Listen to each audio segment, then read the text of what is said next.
Zenko here, and we're just going to be doing some Genshin today, like yesterday. Probably not as long. I wanted to do some domains, and then we were going to go the main event. So, hey, here we go. So we're going to go in here. We're trying to find artifacts. Via I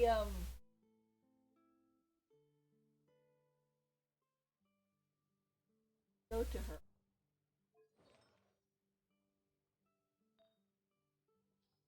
Currently, I have on her.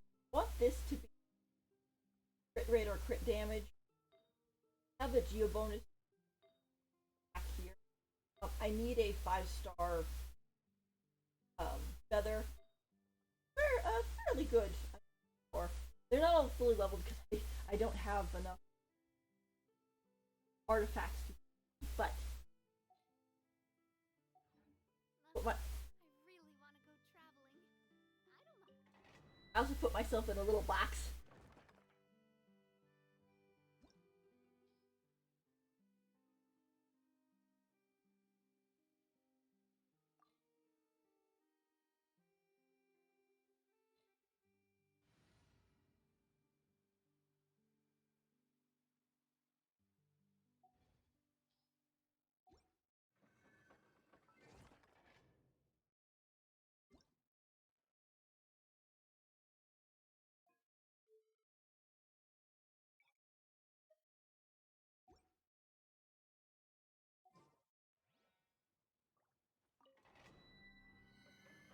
Sometimes the game lags. Due to things like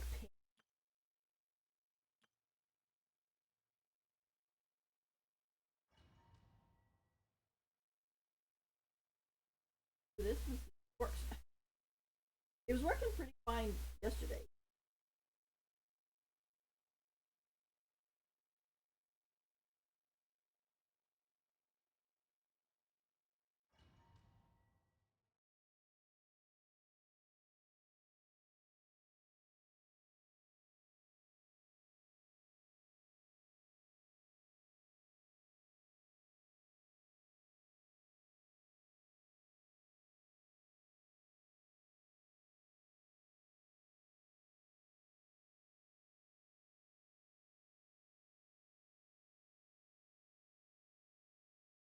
Hello, viewer who came in. I see you. We're just doing some.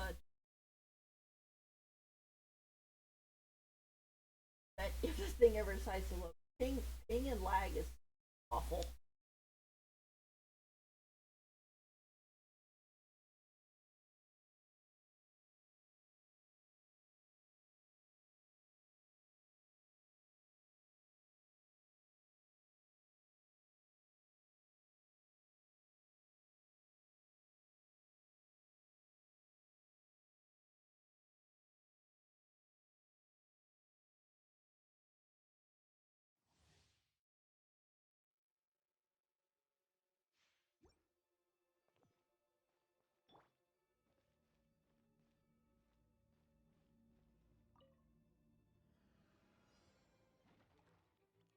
I will have order.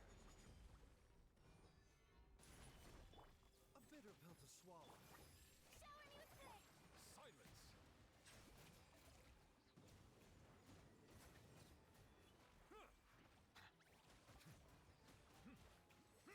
The tides beckon.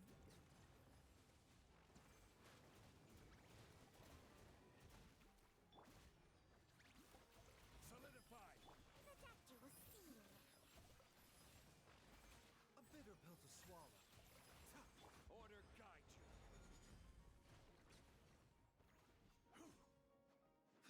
Mind the side effect. Settle down.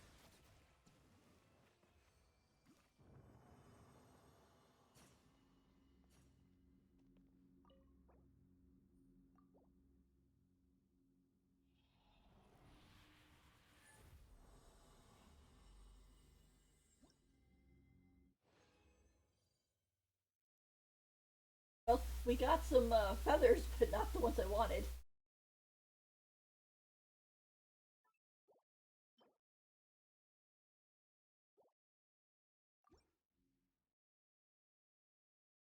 I know with artifact grinding, it can drive you crazy. You basically just have to make it. I mean, there's like different levels of grinding of for it. For like the people are like, oh, I just throw whatever artifacts are on or have, don't care. And then there's a, oh, I want to get a full set of it, but I don't care what the main stats are. Then you have the whole, okay, I care about what the main stats are. And then you have the ones where I care what the main stats are, and I want the perfect substat. And I think the substat one can drive you crazy if you're not careful. Be sanctified.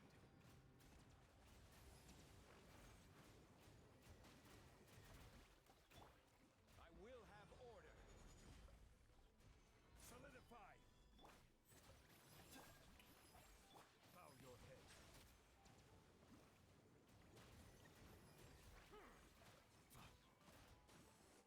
Mind the side effects.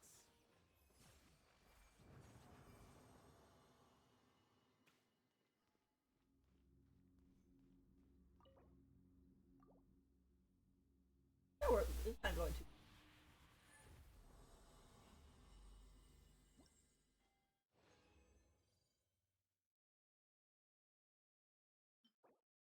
Oh my gosh, that's a pretty good one.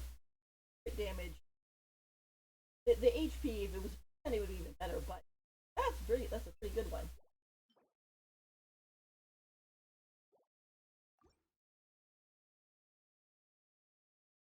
Nice.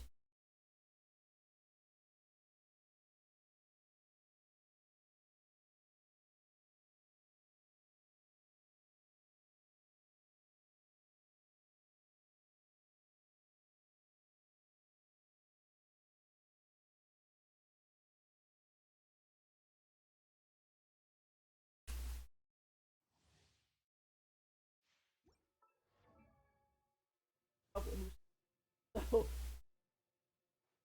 that's why if you keep seeing me go, that's what I'm doing.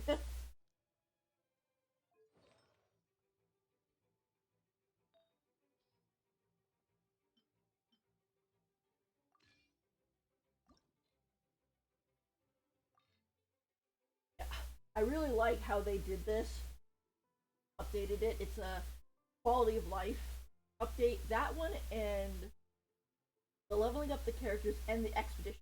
It's so much easier and smoother. Thank you for those updates.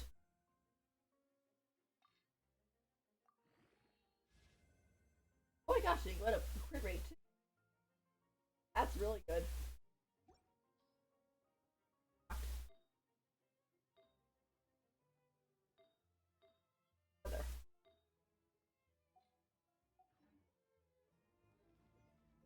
Oh, the other thing too is that when you start the domain, they're not putting you all the way down there anymore. They're actually putting you like right here. You can just be like, okay, bing, let's go. It's kind of funny too because like when I came in here before, they actually start you here now instead of all the way down here, which is where they would have originally. Which also makes it kind of strange of why this is here. Then they're gonna make an update, but I mean, I guess it prevents people from falling off. You just imagine you're just like here, and suddenly you're like, oh, and you turn around for something, and suddenly you're just like, ah, and you completely fall off into the abyss.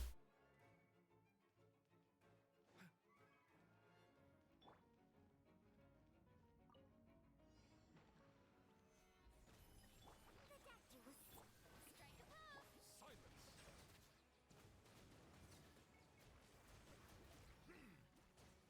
The tides beckon.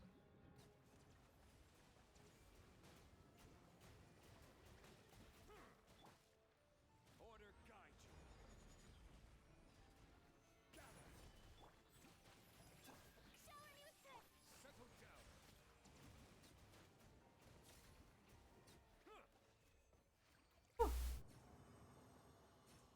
I will say that both Farina and Nibulet are good, but if you have the opportunity, get Nibulet because it ends up being able to put out so much damage for so little like effort. It makes it really easy to farm for other characters. You know? Like I mean, we finished that one up in like what 55 seconds.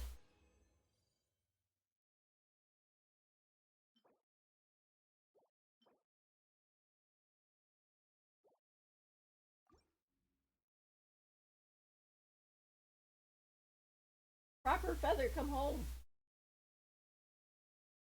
If it doesn't show up, there's always tomorrow.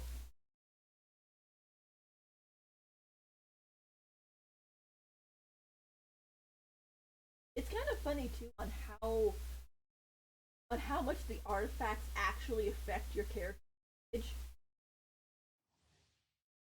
like if you compare it to let's say Pokemon, like your Pokemon. The important thing with the Pokemon was its levels and its IVs and maybe what attacks you had it, you taught it.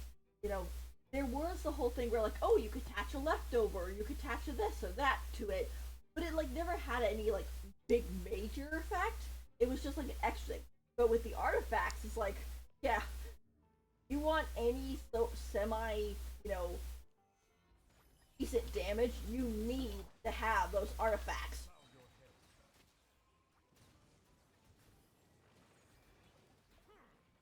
Be sanctified.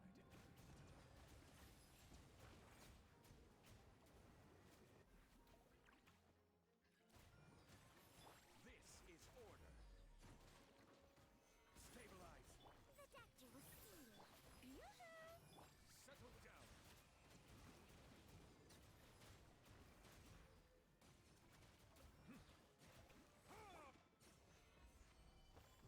What's so funny about this too is that when I was going into Fontaine, I was sort of like, oh, I'm gonna roll for the characters, but I'm probably not going to use them very much because I already have all my base. I had my healer, I had my shielder, I had the DPSs for the different elements and yada yada. And then I actually got the characters, and I'm like, yeah, they're almost oh, the feather.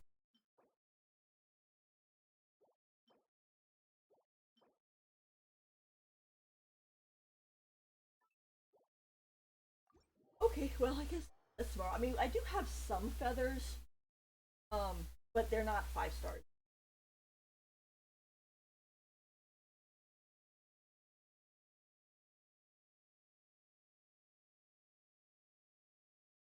But it's like Nibulet is really good at taking out the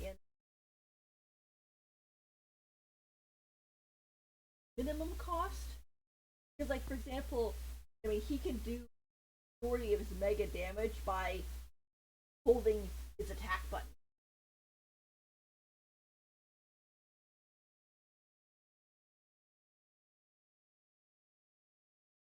And with like Arena and stuff, it's like, literally walk on water. So she's really good for traveling around. And the thing is too is that it's not even like oh she can walk on Fontaine water and no she can walk water everywhere. So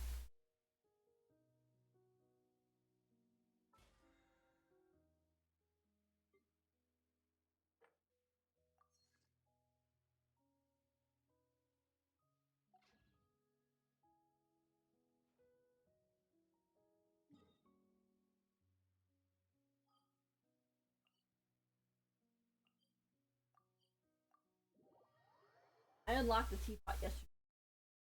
That's it was starting to drive me crazy though because I needed iron chunks and the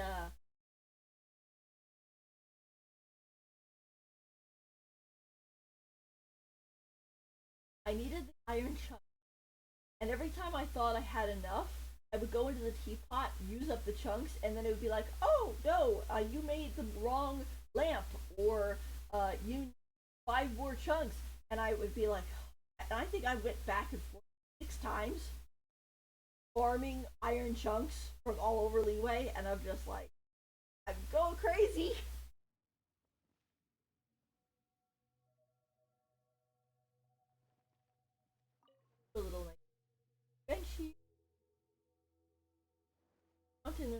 house. I put that little house over there, village house. I don't know if I'll leave it there or if I'll like.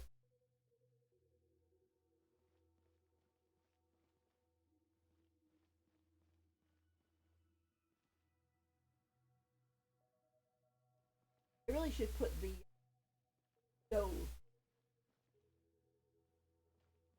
Have to actually. Yeah, that was the weird thing. Okay, because the other day I was trying to put in stove inside the house for Fontaine, and I couldn't find the thing. It said I had two of them, but I couldn't find them. And then I realized, oh, they're probably outdoor. Um, probably outdoor furnishing.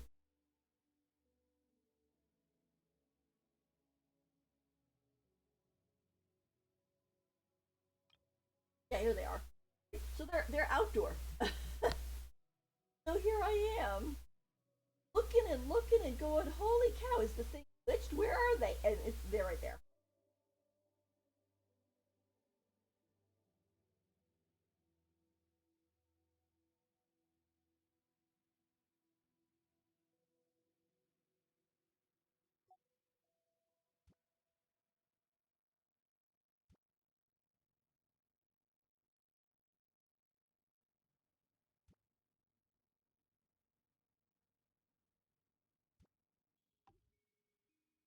The only problem with putting this stuff on the is to change it all. Change. Have to keep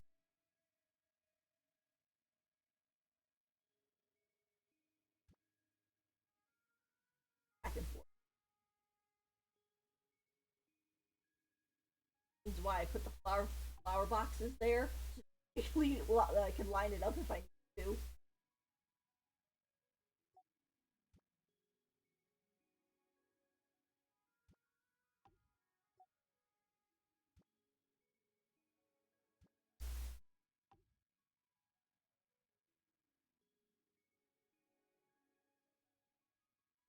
I also like this one, but this one definitely is a.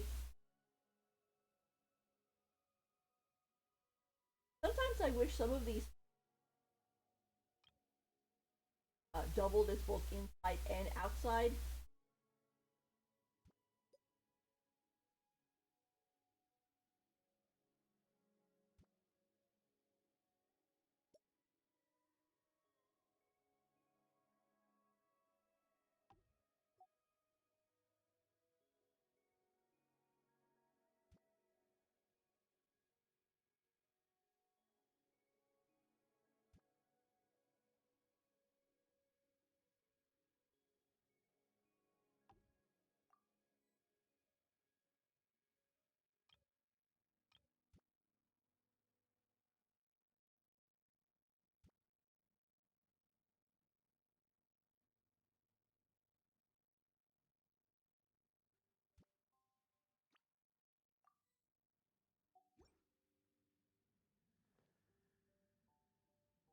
It's kind of funny.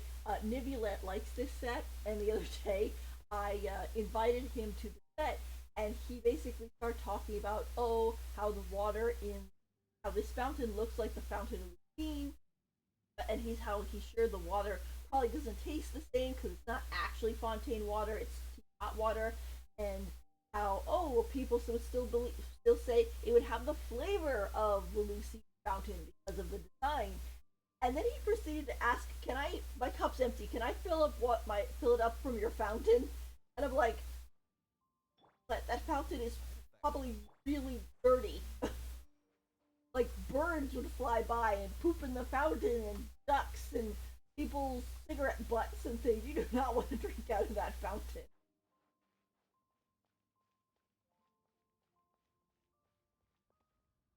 Dailies, or not dailies. All right, let's see.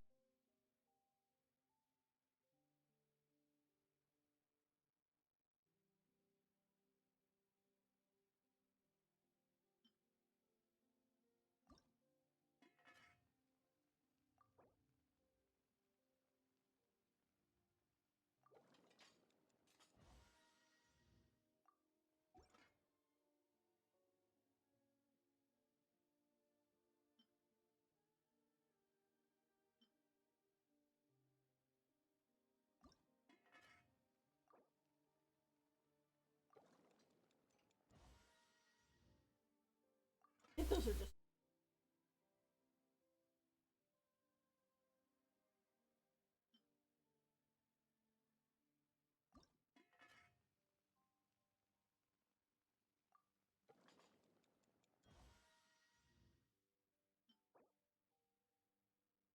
Maybe let special claims he collected the purest, chillest waters from the highest mountains to breathe this exquisite and matchless treasure.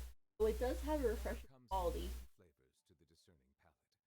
Mondstadt's water is crisp and pure, while water from Liyue has an enduring aftertaste. In Inazuma, the water possesses a depth of flavor unlike any other. Sumeru's water, meanwhile, has a rich and complex flavor profile, but it must be savored patiently to fully appreciate it. He talks as much as Zhongli. Um, though it does have a refreshing quality, as for how the overall flavor of the soup is different from ordinary soups, it's probably best not to mention it.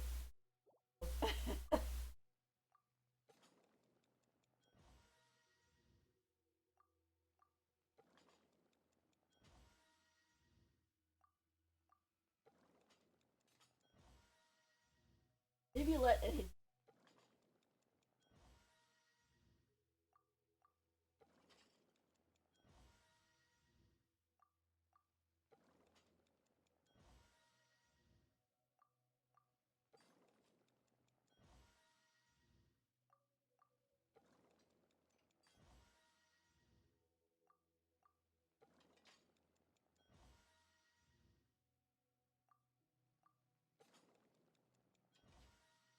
Melusines are beautiful creatures.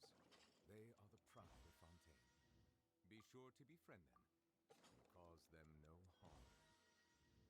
the way he kind of growls at the end for that one, make sure you befriend them and cause them no harm. And at the end, it's like, there's a dragon in him speaking. He's like, you better not hurt my babies.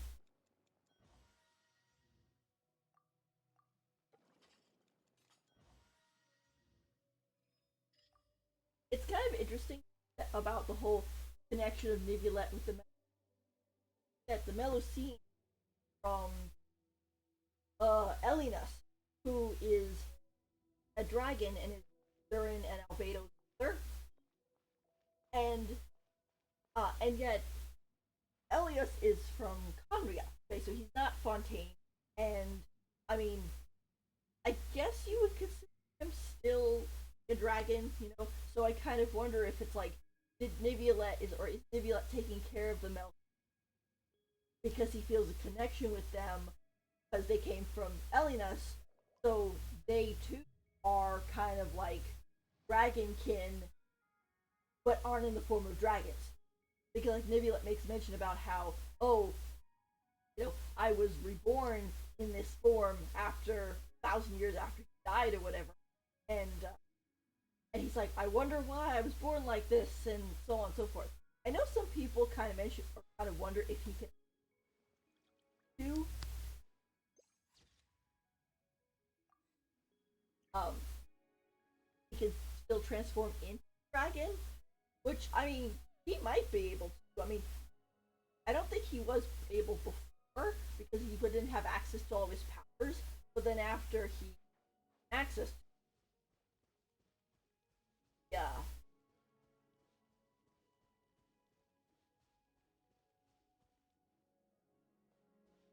he might be able to transform into anything he wants. Considering, like, for example, really like Venti can transform because he's right and wants, and Zhongli apparently can transform into whatever form he wants. And while they are archons, it's like they still have that same power. Yeah, the only problem, the only thing I'm kind of sad about with this pot is that you can't swim out in India. You're not allowed. You hit a barrier. Um,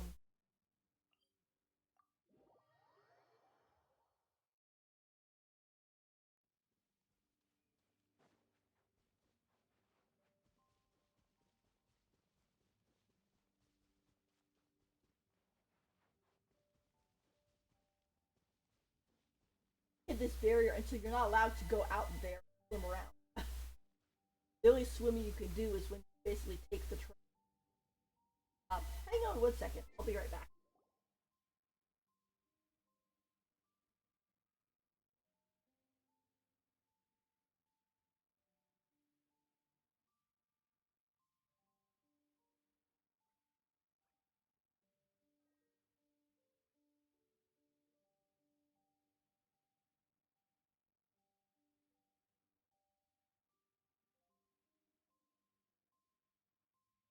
Okay, never mind.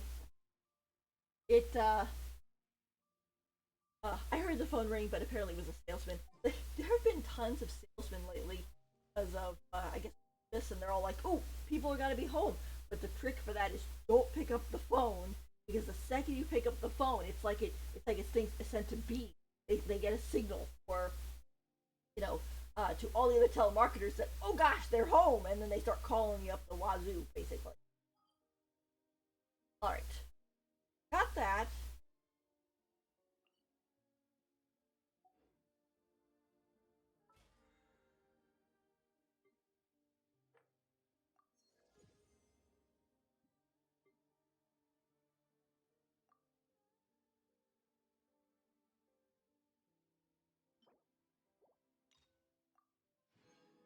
That's the one that. All right.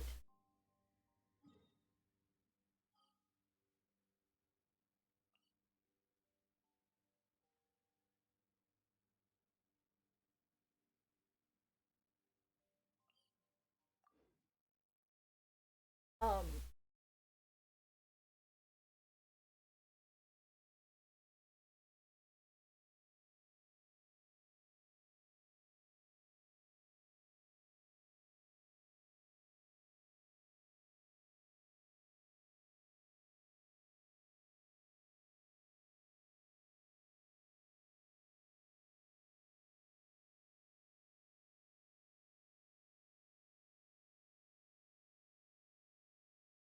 yeah,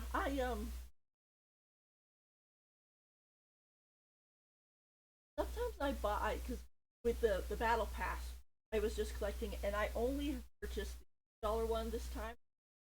Sometimes I buy the $20 one if I like banner they're supplying, and um, the furnishing. This time they're kind of like meh to me. Sometimes I look back on some of them and I go, oh, I wish I had bought that one at the time, but I hadn't gotten into buying Welkin and the Battle Pass since I was kind of a new player.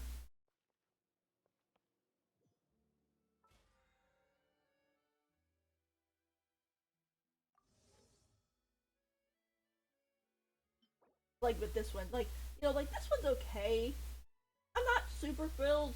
I mean, I'm sure there's some people who really love this one, and by all means, I'm not super thrilled about it. And then like you had this little piece, like, I guess if you're like really into coffee shops and stuff, this is a good coffee shop or restaurant piece. Um, but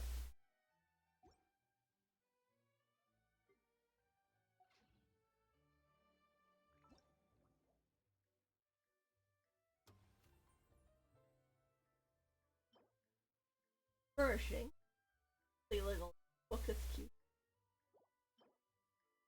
Oh, it's another furnishing. Oh, look at that! It's a little bird on a ball. Oh, a filming device created by the engineer remain stable and film actors in high speed motion. Or don adult outfits to be part of crowded shots filmed from a distance. For some reason, only one is distinctly reminded of Elena's distressed expressions during testing. Everyone looks at the tear-stained eyes of the Blubber Beast doll on the imagining platform.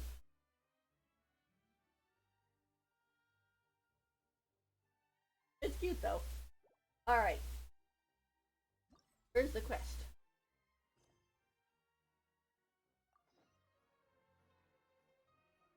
It's right behind me. Alright, let's make up our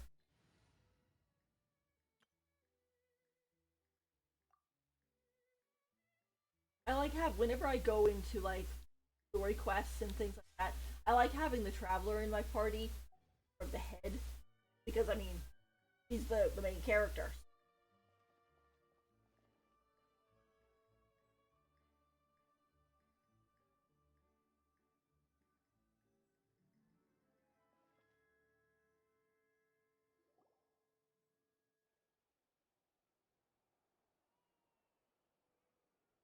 Seriously? But, Mr. Morris, I don't understand, sir. How can you only be telling me this now? Oh, it's Xavier. I'm afraid that there's nothing really I can do. I'm really facing a crisis. My hands are tied. But what about my film? Oh, this poor man goes through so much hassle. Well, I'm afraid you have to come up with something on your own.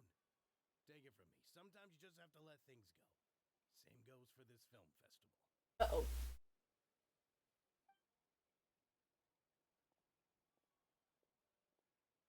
Oh, oh. Oh no. Go save him.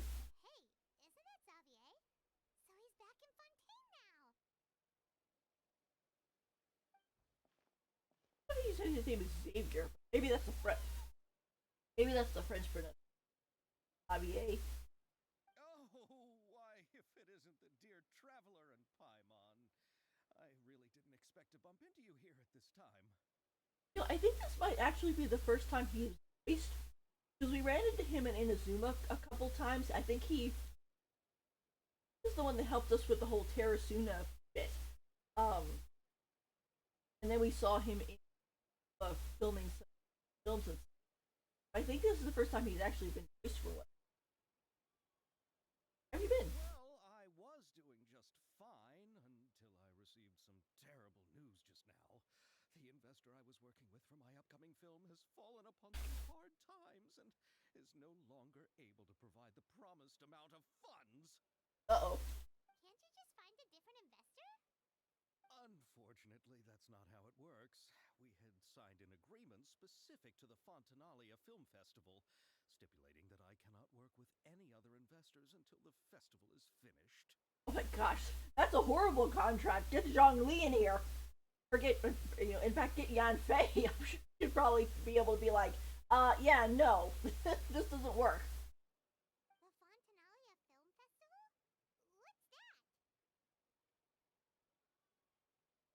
Oh, is this your first time participating in Fontaine's Fontanalia Film Festival? Then allow me to fill you in. Thank you. The Fontanalia Festival was established to commemorate the legendary Loch Knights, who went on a quest to search for the Oceanids and eventually welcomed the Hydro Arconageria. The holiday is deeply connected to the founding of Fontaine, as well as its unique laws and trials. It's one of the most important festivals for this nation. But what's with that weird expression on your face? It's like you're trying really hard to remember something. Uh oh. The ding noise. Ah, I was just trying to recall the exact description from the books.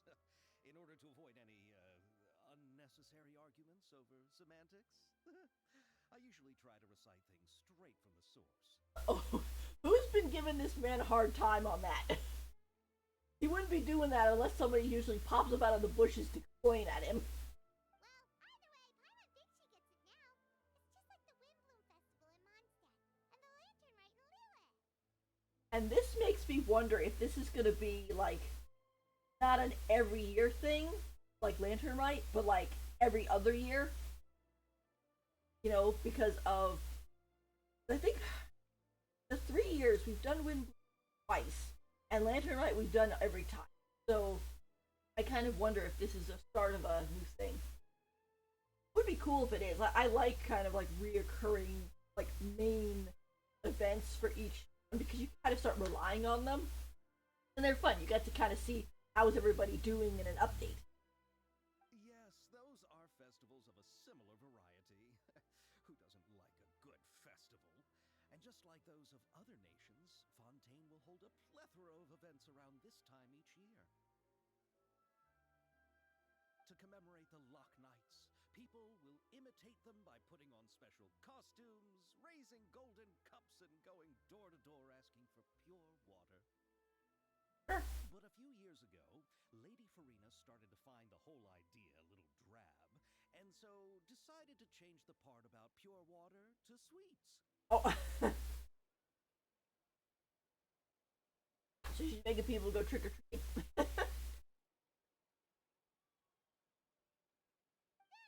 Really doesn't surprise Paimon at all.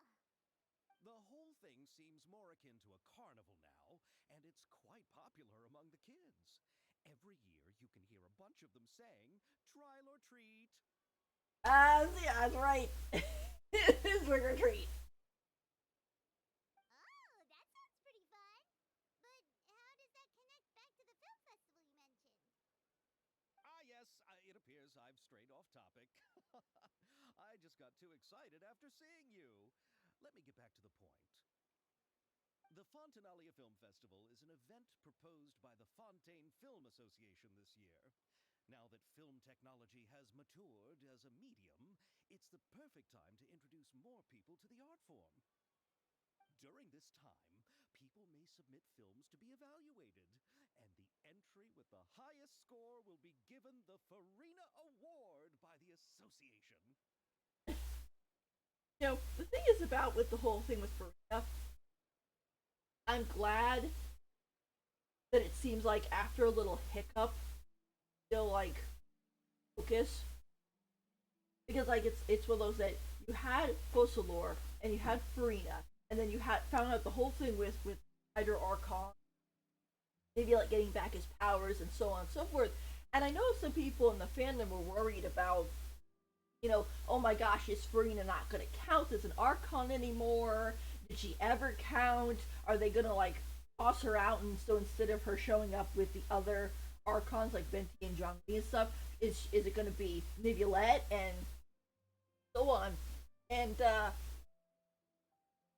in this case, it was like, no, they're putting enough emphasis on her that her people still love her.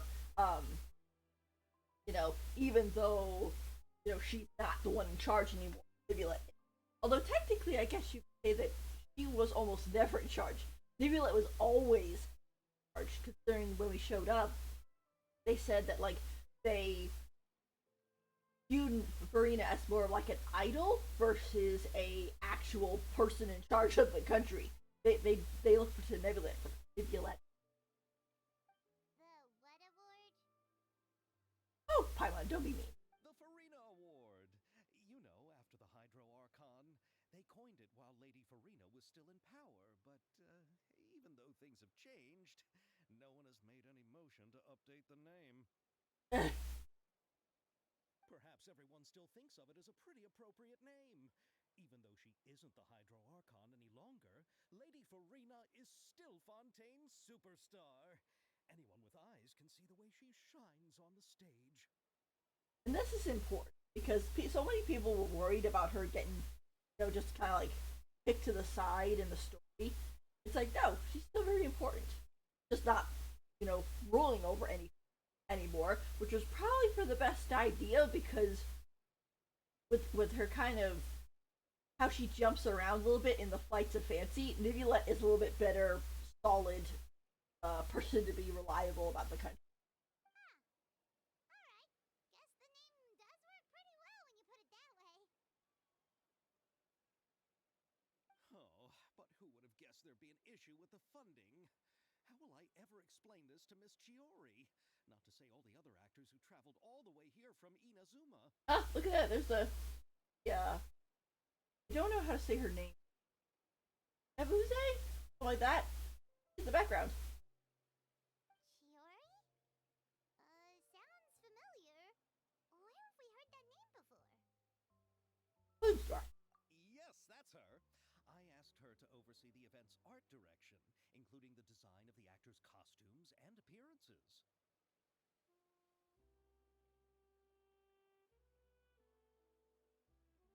Oh, Paimon remembers now! Navia said that her clothes were designed by Chiori, and Kirara's outfit too!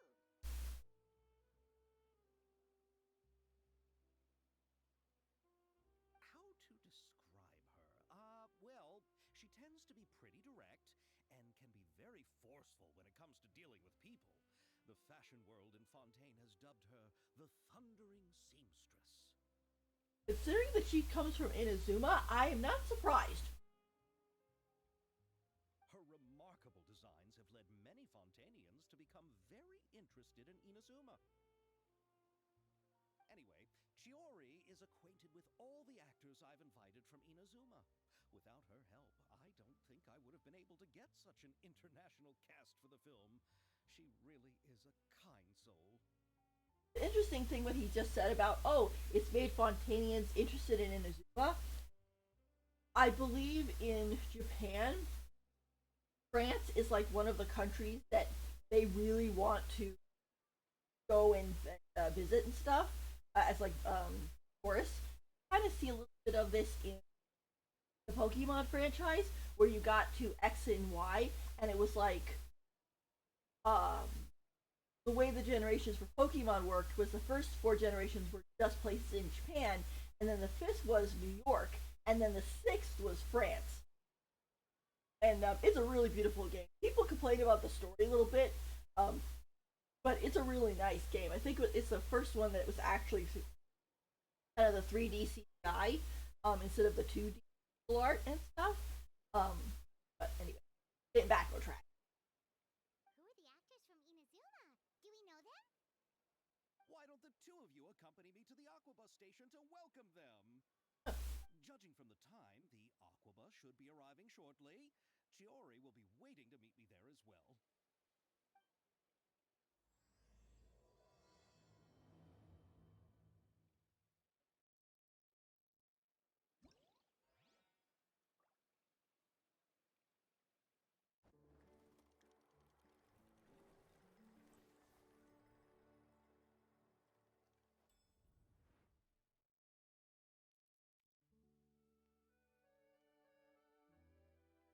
I like this. 1,000 Paste Fiction Arc Minute Sharpshooting. During the Fontalia Film Festival, you and Paimon encounter a special member of the guards and should be looking for guests to participate in the event test.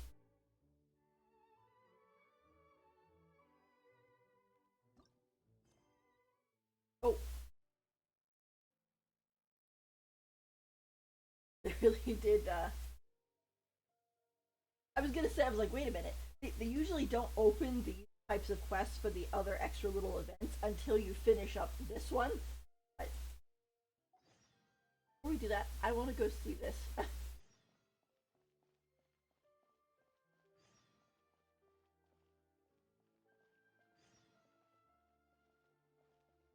Talk to her. Ah, there she is.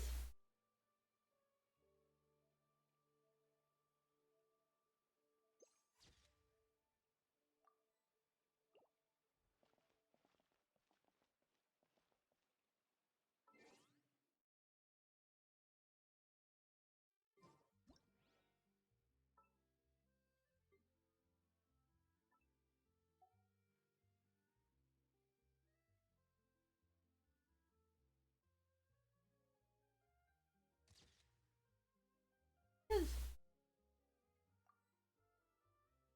joining the eye patch brigade.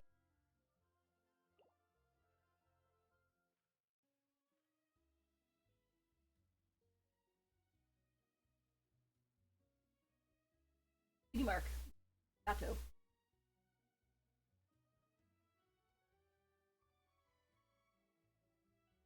I don't know whether I'll. Unfortunately, she ends up being um on 2 banners for 2 5-stars that I already have, but Navia came home with like 100 pulls, I believe. I might, maybe drop a 10 roll or so to see if she comes. If she's a star.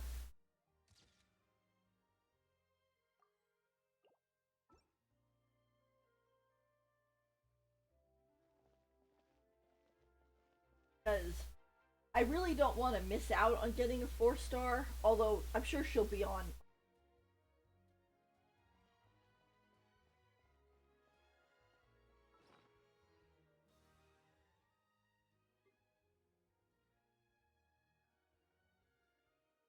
That should be 80. Real quick. About 80.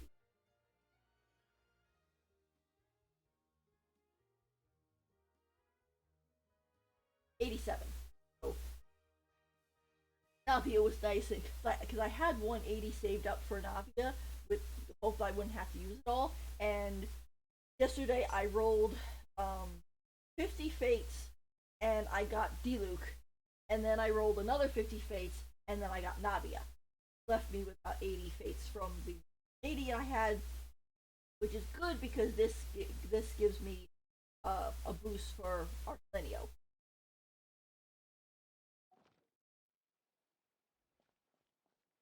The main story for all these.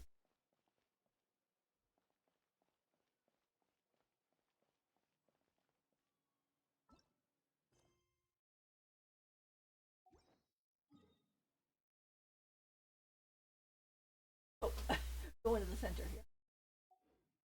For some reason, I was thinking they were going to have us warp back to. Oh, it was so cute.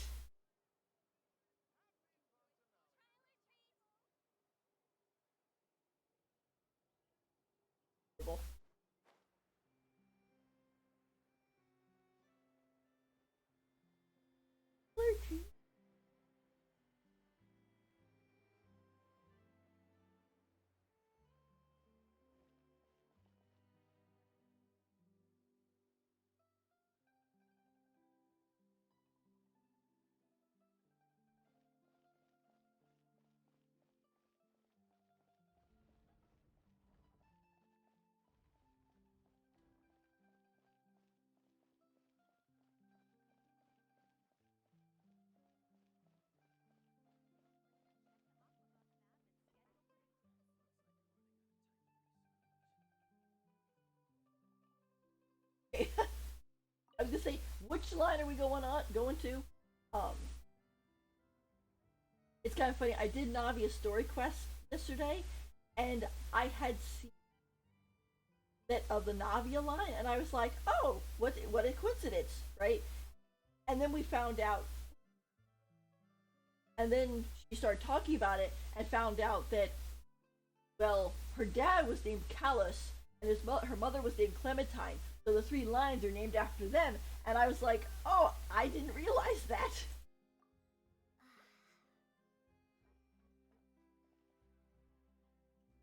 First time. Gosh, look at those shoes.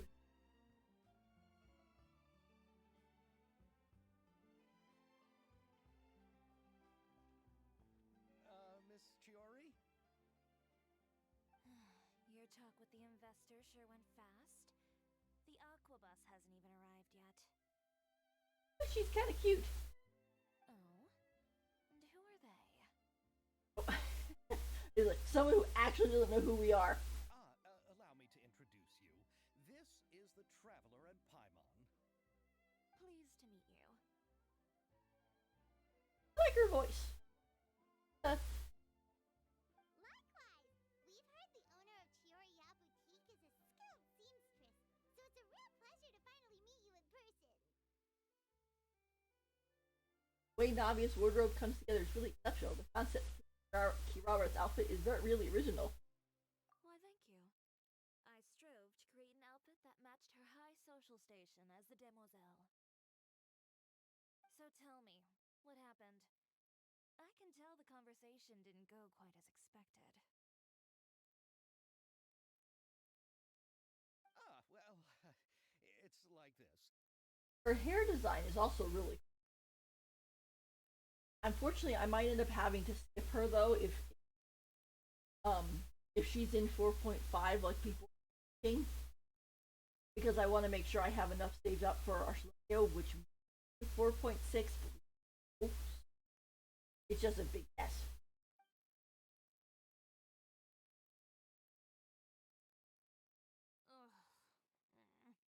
I know, Chiori. You don't have to say it. You did remind me that this investor was a little bit sketchy. I like how her heels basically makes her taller than the. It might just be the camera angle, but Yes, there's no doubt about that. oh, But how could I pass it up? He offered me twice as much as the others. and didn't pay you any of it. And therein lies the problem. Yes, but just put yourself in my shoes. After obtaining such an excellent script, it's only natural that I would want to make the most of the film. The budgets that the others had proposed were nowhere near enough. It's difficult to find someone willing to front such a large amount of mora, so... Bad for him. Don't be sad, Xavier. We might be able to help scrounge up some more together for you. Oh, thank you, Paimon. That means a lot to me. But the cost of the film is staggering. I'm afraid that any mora we can scrounge together in a short amount of time won't even be able to cover the actors' fees. We need to move on. What's happened has already happened, and there's no changing it. But now's not the time to give up. What? You're saying that you have a plan?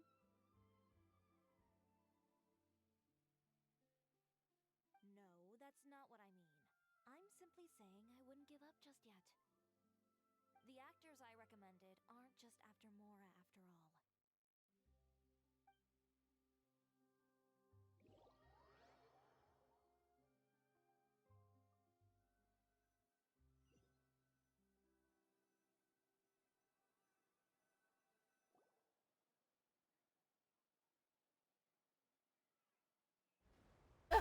Yato! Yaka! Really? Shia! And where do you live? Of course, super. We Melusines live in Marcy Village. The only way to enter is from underwater. Oh, you must be pretty tired after work every day, right? I mean, you have to swim all that way just to go home. You're so thoughtful. But some Melusines choose to live in the Court of Fontaine because it's so much more convenient.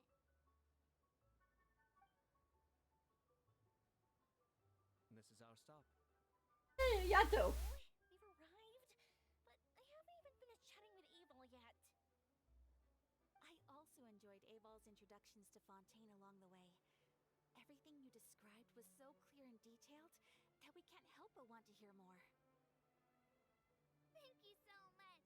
I'm usually working here on the Sakura bus, so I hope I'll have the chance to see you again. There are still many more places I'd like to introduce to you.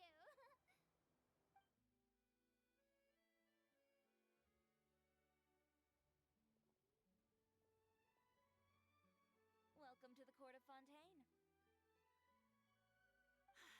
Chiori, you sure have changed a lot. This is the first time we've seen you since you left Inazuma. I haven't realized it's been so long. I was in such a rush when I left that I didn't even get to say goodbye. Thank you for extending the invitation, Mr. Xavier. I'm looking forward to a fruitful trip here in Fontaine.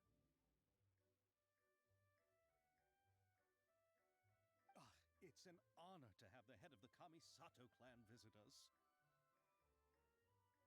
I do kind of wonder, like, how did he get off for this? So they are who you meant when you said you had actors coming from Inazuma? Oh? It's the Traveler and Paimon. Wow, what a coincidence! Ayaka and I were just talking about you on the way here. Are you also here for the film? We just ran into Xavier earlier and came over with him. But I'm not an actress. Sir Kamisato and Lady Ayaka are the real actors here. I'm just tagging along with Ayaka to have a good time together. Oh, Mia, she just kind of goes everywhere.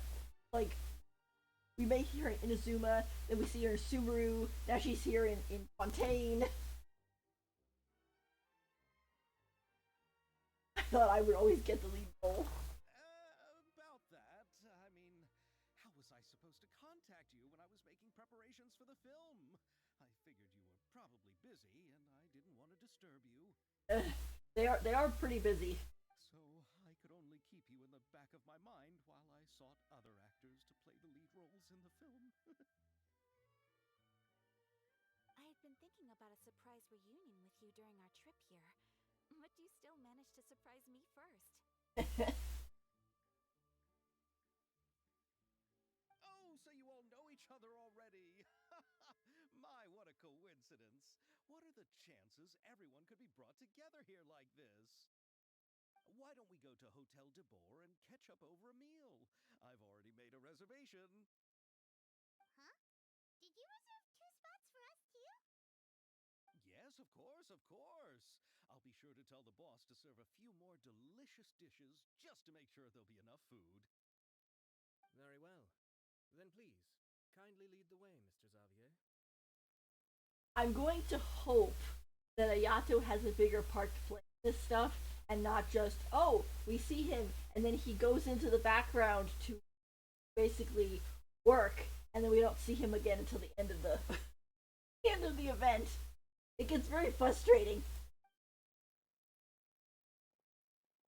That happened when he was I don't know if it was when he debuted or if it was the patch after. It was when he debuted. And it was like he showed up in the beginning. Wow, the buildings in Fontaine are so tall. Just look at how big they are. Like he showed up in Fontaine during the festival. Then completely he just disappeared. And then we only saw him again at the very end. I was like, this is supposed to be your event. Where are you? And there's the fountain that Abel mentioned earlier. It really is a magnificent sight. And look at that huge spinning sphere. Where does it get its power? Wait a sec! Could it be one of those clockwork mecha we've heard so much about?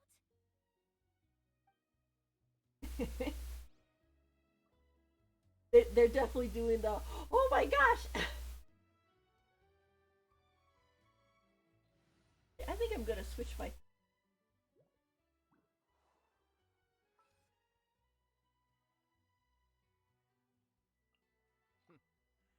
Well, this ought to be entertaining. I await your instruction.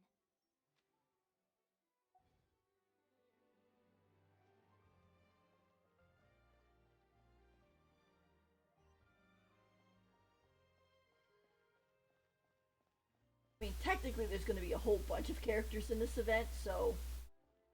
Sorry's not big enough for all of them, but.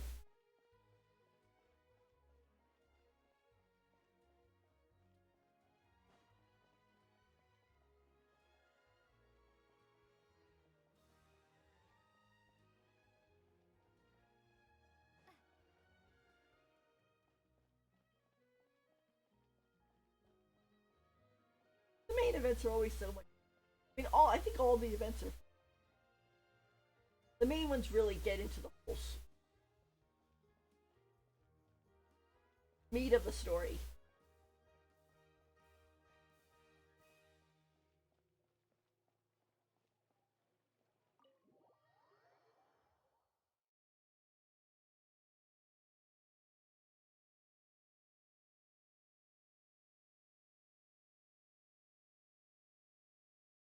Honestly, I wish Baizu was able to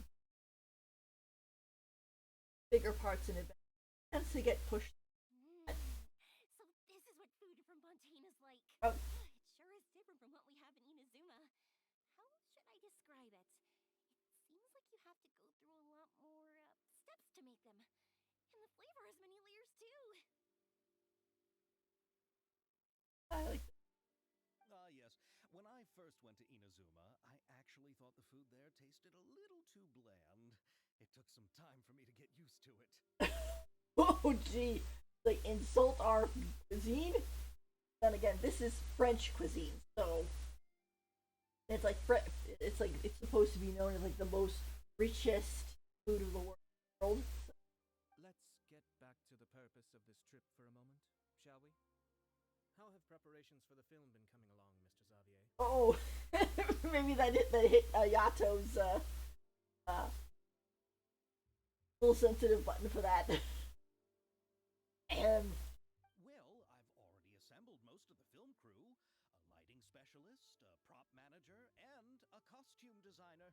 I've also bought the copyrights from the novel's author. Oh, it's called The Two Musketeers, right? I read the script you sent me on the way here. The story is pretty good. Two Musketeers, not the three. Originally, I was planning to start filming as soon as Sir Kamisato and Lady Ayaka arrived in Fontaine, but I'm afraid I've run into a bit of a problem. Now, one thing to add to this, he talks about like, oh, the film festival is a time when you show your films. So in reality, since the film festival is happening right now, he should have been having this whole thing already under wraps to show it. He should have started like, 3 years ago for this, not be doing it while the festival is running. Oh? What is it? Oh. It has to do with the film's investor, Mr. Morris. He suddenly informed me this morning that he's encountered some financial trouble and will be unable to release to me the amount of funding agreed upon. It's said that Fontaine's legal system is well developed. If he has violated the contract, then can't you simply take him to court over the matter? Like, Ayato is like, yes, all the authorities. Well, I'm still more concerned about filming. Even if I were to take him to court, I'm afraid it would take months before the case could even be heard. Yeah, that track. Then, is there a way we could raise funds ourselves to solve the problem? I've considered that option too, but unfortunately, it's difficult to gather such a large amount of mora on such short notice. Besides, we have to consider the film festival's submission deadline. Oh. Mr. Xavier, if Ayaka and I were willing to perform for free, would that resolve the problem you are currently facing? What? No, out of the question. To have you come all this way just to act for free? Oh, no, that won't do. There's no need to worry, Mr. Xavier. My brother and I had actually intended to work for free after receiving your invitation. They are so kind. Inazuma has only recently reopened its borders, and needs to strengthen its relations and cultural ties with other nations. We didn't have many collaboration projects with Fontaine in the past, so we hoped this trip would serve as a good start for the future. Indeed. You could say that's the real reason why the Yashiro Commission agreed to come to Fontaine. And I could just imagine Toma back at home trying to hold down the fort. Him just being like, ah! I understand, but having you two act for free just doesn't seem right. Not at all. While we're officially here to conduct a cultural survey of sorts, we must express our sincerity if we want to establish formal cultural ties with your nation. I'm glad that Ayato is one of the actors, to be honest. When they were showing it during the live stream, I was worried that it was like, oh, Ayaka is going to be the actor, and Ayato just kind of came along to keep an eye on her and stuff. So she didn't go alone, and basically he would have like no part in the story. But no, if he's one of the actors too, then that's kind of a big. This film will serve as proof of friendly cooperation and cultural exchange between Inazuma and Fontaine. It's my hope that the film can be finished and released as smoothly as possible. If you still don't feel comfortable with this arrangement, I would also be more than happy to be introduced to some other renowned individuals in Fontaine's literary and artistic circles. All right, I'll do as you say. Thank you so much. I'll make sure to cobble together enough mora now, even if it means selling my house, my camera, and every single family heirloom. But let's not go that far. Come on now, no need to go that far. I'll also help you out as a brand sponsor. Can help too. Just say that you got our contribution from some personal friends. Me too. Even though I didn't bring much more to spend on this trip, it's still better than nothing. You are too kind, all of you. I really don't know how to... Oh, jeez, touched. Oh, it's okay. Ew. Alright, enough about that. Now that we have Xavier's savings, my support, and two leads who are willing to act for free, I think we will be able to make this happen. Did she just say ew? This man is crying and she just said ew. That's like, wow. So, instead of Laura, you'll help with filming and production. Oh, but how can we help with that? We don't know much about making a film. Alright, pull yourself together, Xavier. Tell us if there are still any open positions left among the crew. All right. Let me think. We still need a camera operator, a clapper loader, and someone to manage logistics. I originally wanted to personally serve as director, but I've been too busy working as the producer. So the positions of director and director's assistant will also need to be filled. Oh, that's where Rena comes in. Paimon knows what the director and the logistics support person do, but what's a clapper loader? The clapper loader is responsible for using the clapperboard to record and organize the information of each shot when the camera operator begins shooting.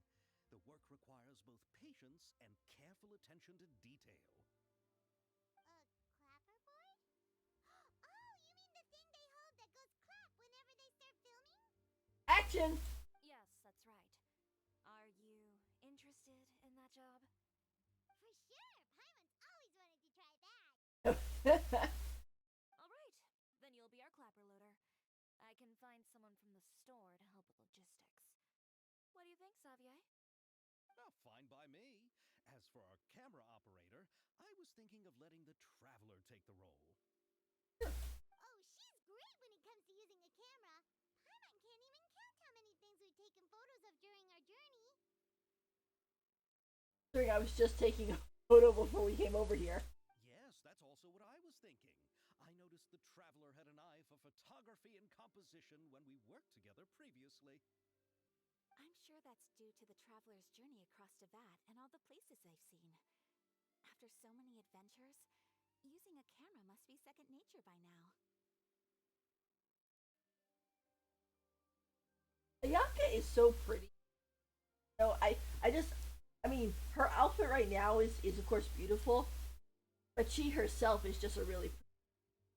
Yomiya is too, of course, and everything, but What do you say, Traveler? Are you interested in the job? as long as I'll be able to help. Lights, camera, action! Thank you. It really means a lot to me. Come on, friend. Let me give you a big warm hug. We better get to work. Aw, I'd hug him.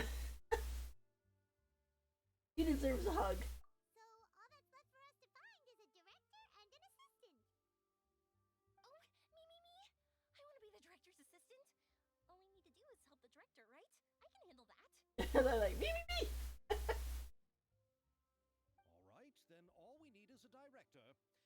Oh, all the well-known directors in Fontaine are probably also busy working on their own films these days. I'm not sure who will have time to help. We know someone. Oh, Farina helped out a theater troupe recently by serving as an artistic consultant. She could be a good director, right? Besides, it's not like she has anything else to do right now. Paimon needs to be nicer about Farina. Farina went through a whole big traumatic experience, and she's just like, oh, not like she has anything else to do. Like, really? You could at least think about asking her. Farina? Do you really think Lady Farina would be willing to help us with our humble project? I like his voice. I like his little gaspy, like, ah! Isn't that the name of Fontaine's Hydro Archon? My brother has already informed me about what happened here in Fontaine. Which makes it a miracle that we're even having this festival. I mean, in reality, that the water wouldn't have receded that quickly, and everybody wouldn't be able to get back to their lives. So when you think about it, you know, it's like even just barring the whole primordial sea type of stuff, unless every single thing in Fontaine was waterproof, I mean, there's gotta be water damage to all the books, floors, the window, the walls, all the furniture. I mean, you think about flooding in just the real world. You know, your house floods and it damages everything. It doesn't just like, oh, it's just gonna dry out. No, it causes problems. Yep, that's her. She helped out a theater troupe not too long ago, and now she's taking up work as a director. Well, I saw that musical. Her performance was perfect, and the storyboards were also excellent. Don't let her form or identity intimidate you. She's the best candidate we can think of right now. You'll never know until you give her a shot. Also, what do you mean horror identity? fine. Still her. Lori, I'll do anything for the sake of my film. Anything! This guy is so passionate. I like him. Then I'll have to ask the Traveler and Paimon to show me the way to Lady Farina's residence. I just hope she'll agree to help. Do you need us to also come along? Moral support. No, there's no need to trouble you with this. Besides, you've just arrived in Fontaine, and I'm sure there are many places you would like to visit. Just leave this task to me. It's part of my duties as the producer. Very well. Then we'll be waiting to hear the good news. I'll go with you. By the way, you might want to consider bringing a gift. And don't worry, we won't simply drop you off at Farina's place. We know Farina pretty well by now, so having some familiar faces there should help your chances. Besides, the whole thing was our idea in the first place. All right, then I'll start making preparations. As for the gift... Cake. A gift for someone who was once seen as the Hydra Archon. I wonder what she would like. Cake. I recall that Lady Farina once fancied a clockwork ring, so perhaps I should get another exquisite clockwork contraption for her. Huh? Can't we just bring some desserts, like the Fontanalia mousse? I was like saying, cake. But wouldn't that be a little too cheap? She does like desserts, though. How much you want to bet we're gonna be talking all about this, and then she's just gonna walk up and be like, "Oh, did I hear someone say desserts?" Isn't the Fontanalia Festival happening right now? I heard Abel tell us on the Aquabus that Farina introduced the tradition of going door to door and asking for sweets. To do something like that, she must have a real sweet tooth. Even her idol has her cake. I agree with Yoimiya.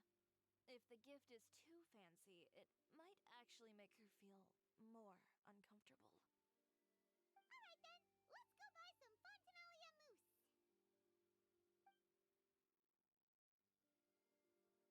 But will that really be enough? We'll be asking her to do a lot of work, you know. You're right. We need to further sweeten the deal. It's kind of interesting. Her voice sort of sounds similar to Arselenio's. It's not the same voice, but she's delivering her lines in kind of the same way that Arselenio does. That kind of how to put it.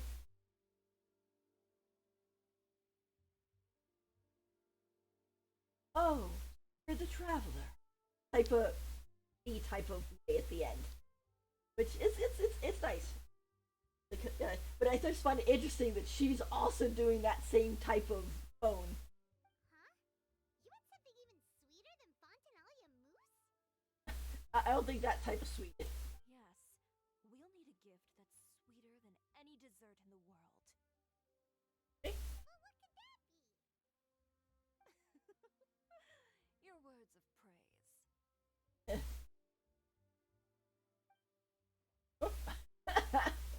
Sure, we can do that. Ah, we got a recipe.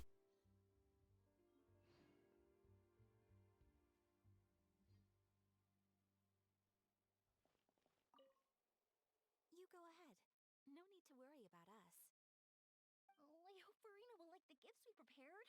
Oh, and if you still think we should get something else for her, just let me know. I should be able to make some fireworks.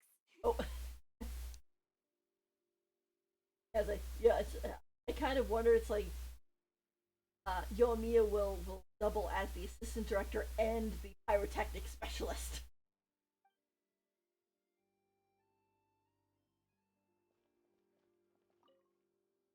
Looking forward to the good news. Don't you go anywhere, sir. I want to keep seeing you in the event. No sneaking around to the back.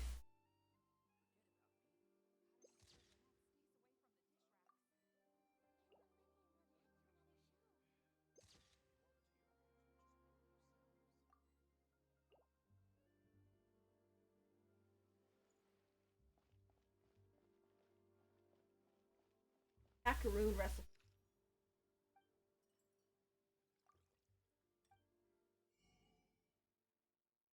I saw this the other day. Like, oh, for Navia, you have to do the macaroons recipe. Like, I don't think I have that. And they're like, oh, it's over here. I was like, oh, okay. Next time in that area, though, I need to buy that.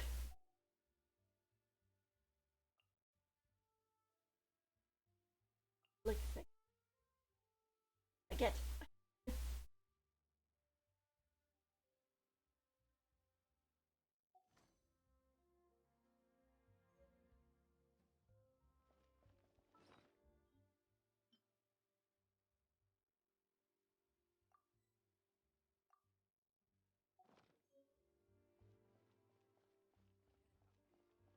Go to department.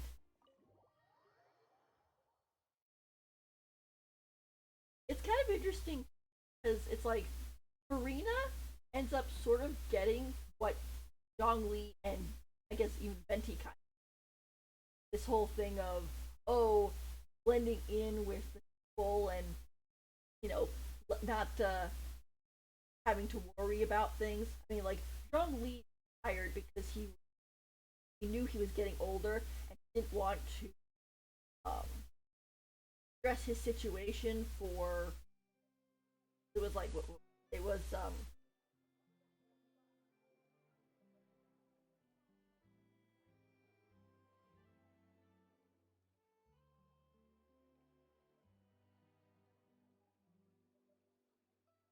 it was he was getting older and the erosion was starting to work on and he had seen other people that he had loved fall to the erosion.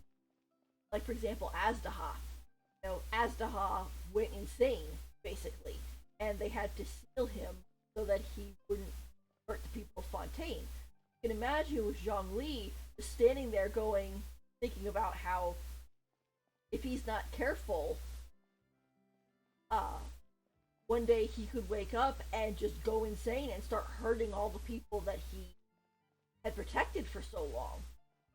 So he ends up retiring so that he has the ability to basically relax and not go crazy.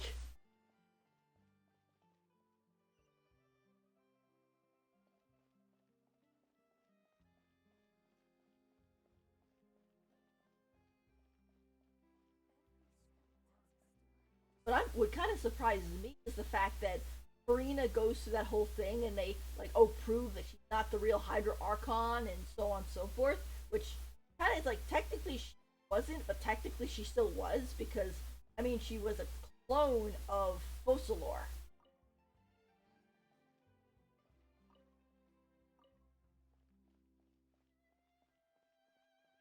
And in that case, she should still count. So the fact that she can move into this apartment by the blacksmith and like no one comes to bother her, like there's not adoring fans outside the door going, Farina, we love you, especially after everything that she went through. I'm actually kind of surprised. I mean, I think they're trying to do with her kind of that whole, oh, she's an old actress and she's retiring to, you know, uh, solitude and sanctuary and stuff like that, so she could take a break. But the thing is, Farina's not old. I mean, she lived for 500 years, because of the immortality she was getting from Focalor. But now that Focalor's dead, Farina is mortal. So, and she's probably like in her 20s or so. So she's got like another 70, 60, 70, maybe even 80 years to live. She's not old. But like I said, when I saw the whole thing about how she was going to play a big part in this as the director, I was kind of like, this is good because it kind of shows that she's still the Farina that we got to know. She's not, depressed all the time. I mean, she has every right to be, but I want to be able to. I want to be able to be like, I hope she gets better, because you worry about people. Okay, I'll go knock on the door.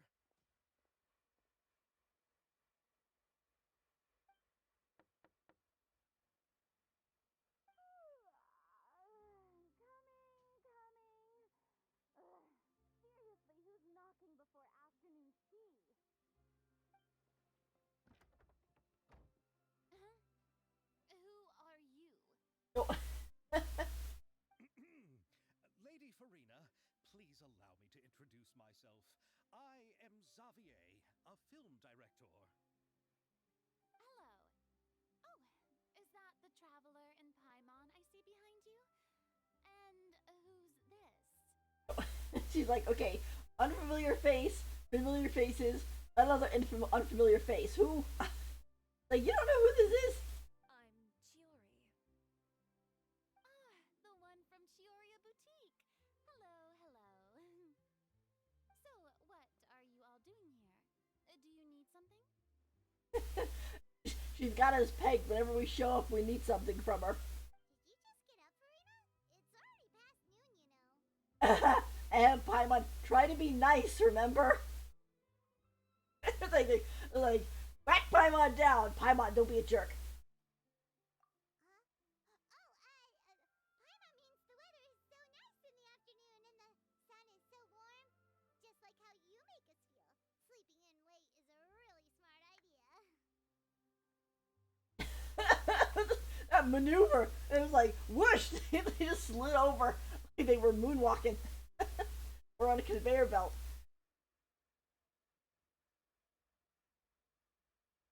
No. I was just up late last night reading some novels. What does sleeping in have to do with the weather?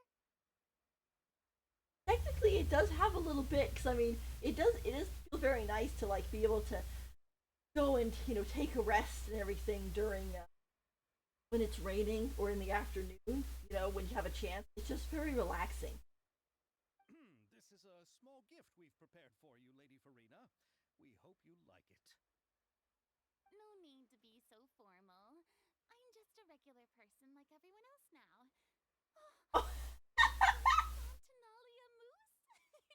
It's one of my favorites. oh she's so happy. The diamonds in her eyes. Sparkle. Great! So, actually, there's something we need your help with. Given your renowned passion and understanding of drama, I would like to ask that you serve as the director of our film crew. Oh, but didn't you just say that you're a director? Yes, but for this particular project, I'm mainly working as a producer. Besides, I'm sure that your understanding of the performing arts far surpasses my own, Lady Farina. Are the Traveler and Paimon also part of the film crew? Yep. Like, come join our group. Yep, we sure are. Paimon's the clapper loader and she's the camera operator. Camera operator? That can be a pretty technical job, and it directly affects the final quality of the film. Are you really up to it? Do you? No, I'm not questioning your abilities. It's just that I've never really seen you use a camera before. Maybe you can come up with a test for the Traveler and see for yourself. If she can satisfy you with her camera skills, then you'd have nothing to worry about and can join the team. What do you say? You sure are getting better at rolling with the situation, Paimon. I do wish to see how skilled the Traveler really is with a camera. One thing about Farina is kind of interesting is for her model. Okay, they had it where she had those two long, I guess, pigtails in the back, and then, and she also had a more white outfit. But then after the whole thing is over, those her outfit turns more black and she loses the pigtails. When she's playable, she could switch between either one because it kind of shows off whether she's whichever energy force she's using, and also like what her E skill is gonna do. But it never actually explains of what happened in the story. Like, when she moved out, did she just decide okay, and she just cut her hair off, or what happened there? So she didn't have it when we went to go do her story quest. So somewhere between Fontaine being saved and her story quest, she cut her hair. Which, I mean, it's not unusual. I have heard of people who, in order to kind of do um,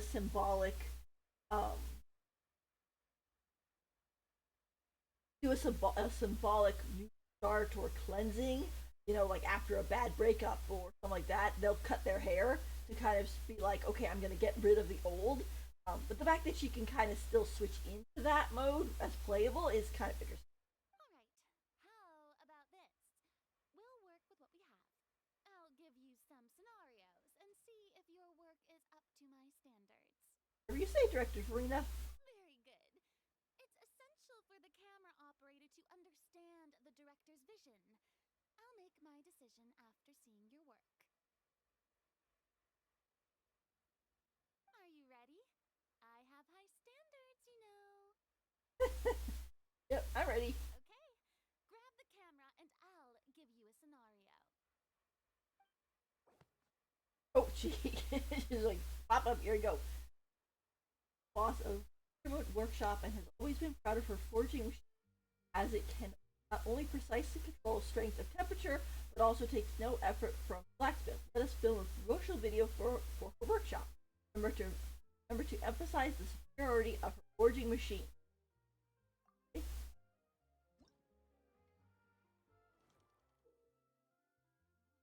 Film several shots according to the director's requirements and compile them into camera positioning. You should learn the camera position requirements beforehand. Filming, there will be narration requirements. Select the most suitable narration. Try to satisfy all the director's filming requirements. After selecting a choice for all of the camera positions narration, you may begin filming and see results.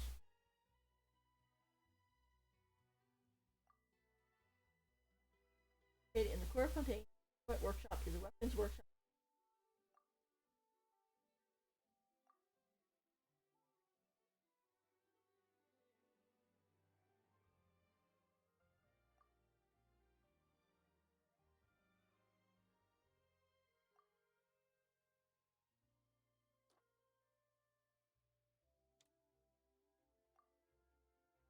Nicely control the force applied temperature, making it perfect for doing exhausting and time work.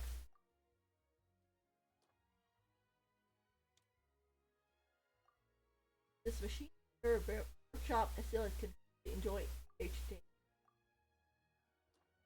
Oh, she's drinking. Worry not, for the weapons for the workshop are outstanding quality with exquisite craftsmanship and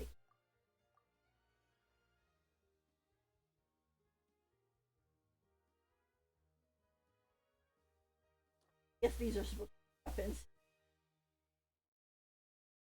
I can't see you showing cake. Oh, here we go. There, you need a scene that shows off the weapons arranged in boxes by the work.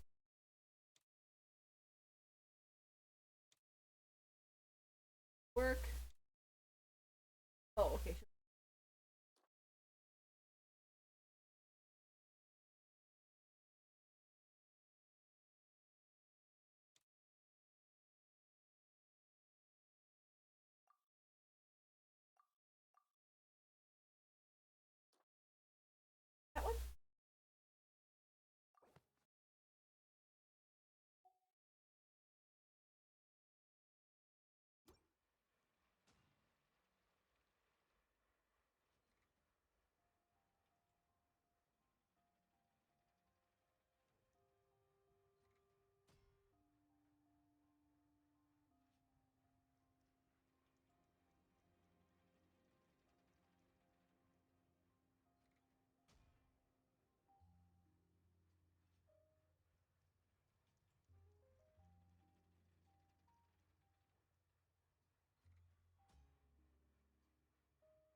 have more skill than I thought.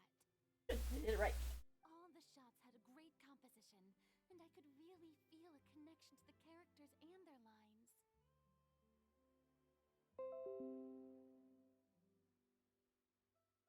Karina's interesting too because I know when it's sort of interesting because when she first kind of started showing up, people had this thought of, oh, well, maybe she has a split personality and stuff like that. And then you find out that it's like there are kind of multiple ways she reacts to things, but it's not necessarily because she has two personalities. Although there does end up being two of her technically. So like one is Fosalor, and then one is Farina, and then within Farina she has her. This is how I really am, and then this is how I act as the Archon. And now it's kind of like both uh, ideas are kind of starting to piece together a little bit more instead of them being so separate and her having to suffer so much. Also, because she gets to play basically herself and not what she thinks are supposed to. Yeah! Does that mean you agree to be our director, Farina? Did you think I would agree just like that? After our performance of the Little Oceanid, I've begun to make a name for myself again, you know. Good. In fact, I've already had several troops approach me for the Fontanalia Film Festival. Unfortunately, the scripts were all pretty boring and didn't pique my interest. Hmm. If others were to find out I agreed to work with you so easily, then, well... Then again, we're not just any group. We help save Fontaine. That should count. Hey, but didn't we have a deal? What else do we need to do to convince you, Farina? What about the pay? Yeah. Huh? You know how much you're willing to pay me to be the director? The pay is also an important factor for me to consider, you know. Well, I can offer you this much? What? That's all? If Nervulet were to hear of this, he could charge you with underpaying your labor. It's like, yeah. And like, Nivulet is definitely a Farina supporter. And he's like, yeah, you're not going to shortchange her.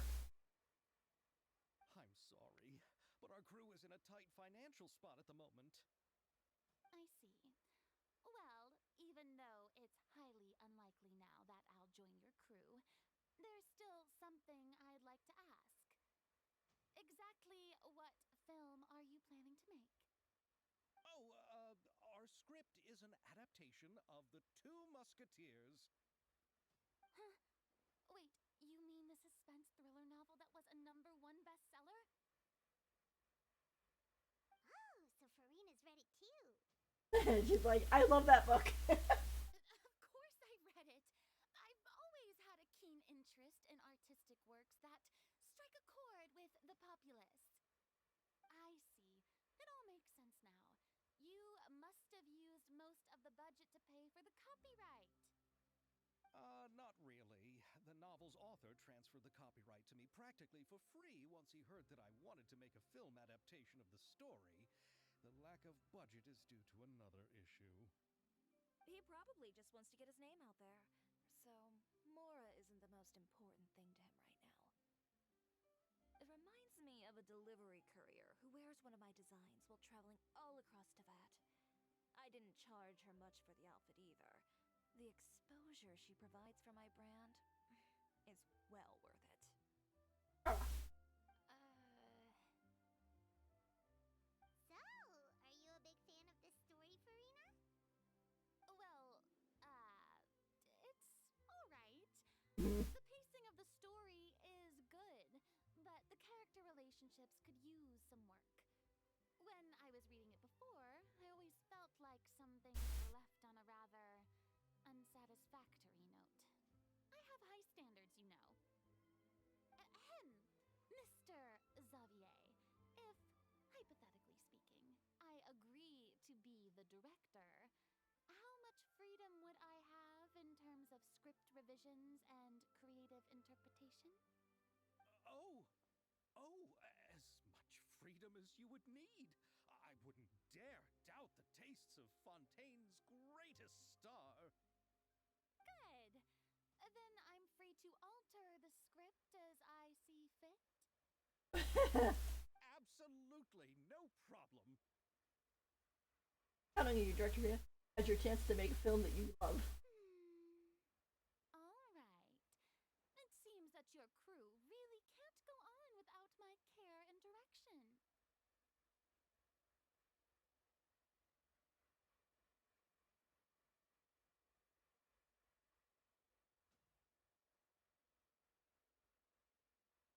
So, you agree?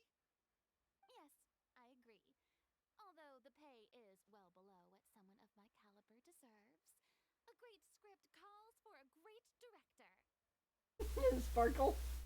I mustn't let a perfectly good story be ruined due to lack of funds.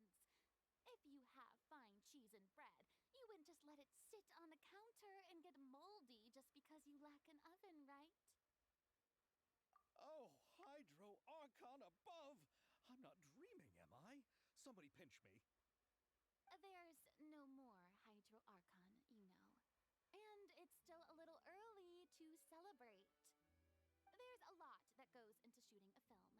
Although the trickiest tasks of finalizing the script and casting the actors have already been taken care of, we'll still need to reserve filming locations. Not to say set up lighting and props. And by the way, since we'll be filming The Two Musketeers, we'll need to find an action choreographer. Ideally, a professional who has actual experience with muskets. Yes, I've thought about this as well. I was hoping that you might know someone who could handle the job. Me? If this was before, I could have simply asked Florand. But it's already been some time since I last talked to her.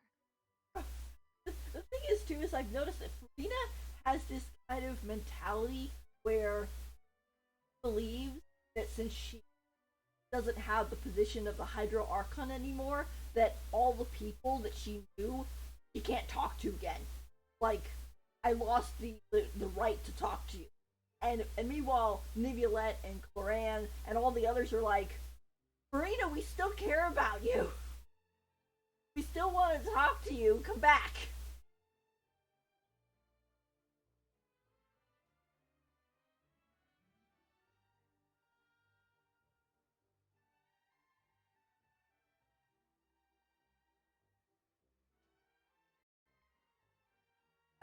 I was cutting off the beginning. Navia can also use firearms, but unfortunately, her style is quite different from that of the characters in the story. She goes with a big cannon. Could we ask the Special Security and Surveillance Patrol? Oh, you mean the Special Patrol's musketeers? Yes, that's right. They work with muskets every day. I can't think of anyone more qualified than them. They would be under Nervilette's jurisdiction. Unfortunately, I, don't have any connection with them at all. So, in the end, we still have to start by talking to Nervilette. She's so nervous about it, too. Just like, oh, they probably are all mad at me or whatever. It's like, no, they love you. They want you to come back. Or not come back, not come back in the sense of her being, like, nervous about it. But, like, they still want her in their lives on a daily basis. No need to go to all that trouble. I know their Captain Chevreuse. For some reason, I thought her name was Chevrolet.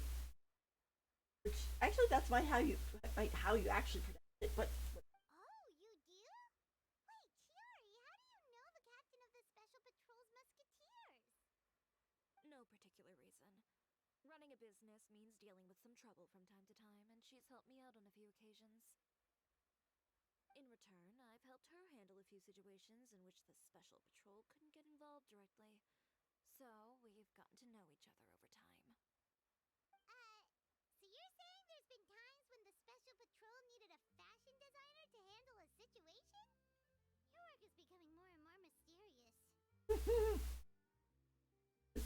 This is definitely one of those, she's more than what she seems. It'd be best to keep it that way. Anyway, enough about that.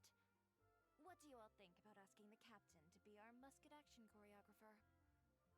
She sounds professional enough. She is a captain after all. I have no objections. But I imagine the Special Security and Surveillance Patrol must be busy with their duties. Do you think she'd really have time to help with shooting a film? And then there's the issue of pay. Well, it just so happens that she's also not the kind of person that's just after Mora.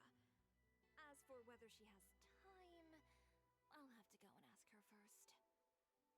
I can see the shipping happening already. Then I'll leave that to you. Macaroni's on sale today, so I've got to go.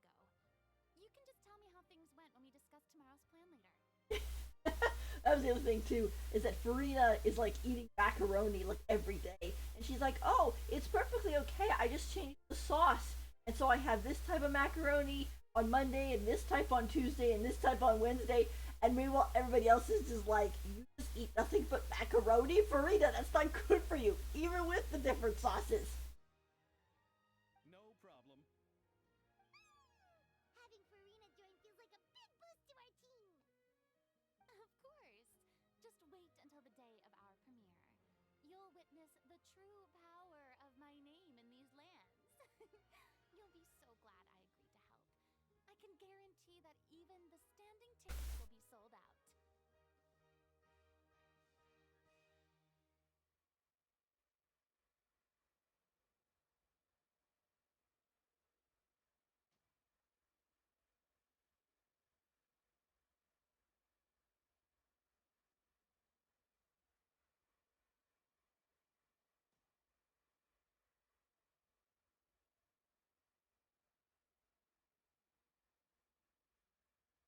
I'll be sure to ask some people I know to see if they'd be willing to act as extras. Seems like you're finally getting more comfortable with your own reputation now. I didn't ask for the Clapper Loader's commentary, Paimon. Then let's get going. I happen to know where Chevreuse is today. By the way, I'm curious. If my pay is so low, then what about our two lead actors? Didn't they travel here all the way from Inazuma? Actually, they told us that they see the trip as part of a cultural exchange, so they didn't ask for any pay. What? So is every person into that who doesn't want money gathered here to shoot this film? Don't tell me Chiori isn't being paid either. I already knew Xavier from before, and he's also agreed to give my brand some good exposure. So basically, no, she's also not getting paid. It seems the gods have really smiled upon you, Xavier. And that certainly doesn't include me, mind you. She's so busy trying to distance herself.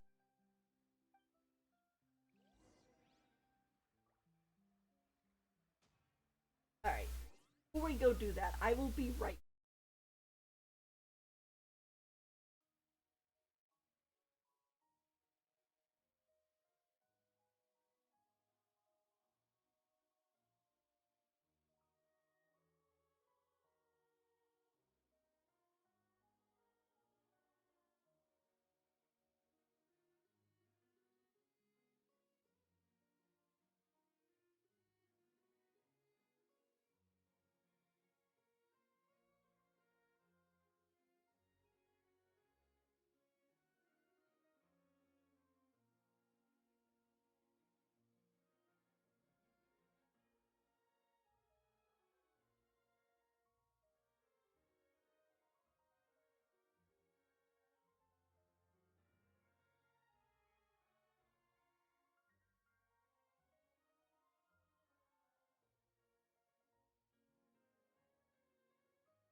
Alright, I'm back.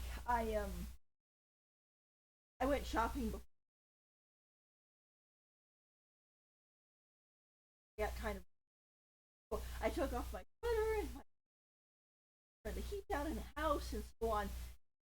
As I was sitting here, I was getting colder. I was like, okay, I need to go turn the heat back on and put my sweater back on. I have a feeling that talking to Everest, okay, I have to get used to her. Um,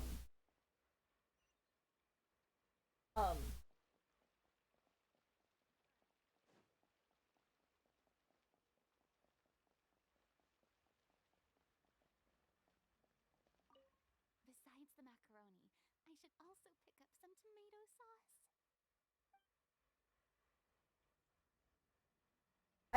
I had a feeling, and the little thing was sparkling, and she vividly showed it to us. I was like, okay, there's the story.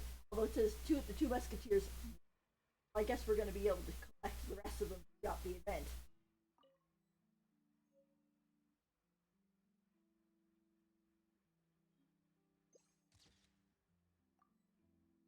Just glad to see.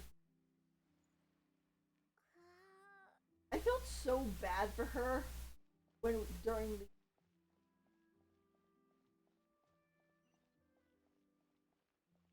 the court scene, we're basically pushing her to try to tell us, only and only to find out that wouldn't let anyone know, or she would save everyone in Fontaine. Because the second they knew that she wasn't the Hydro Archon, they stopped believing her, and then I guess Oratrice wouldn't be able to collect up energy to kill Focalor, and therefore give David his power back, which unfortunately I really think that Focalor should have been able to hand over her authority without having to die.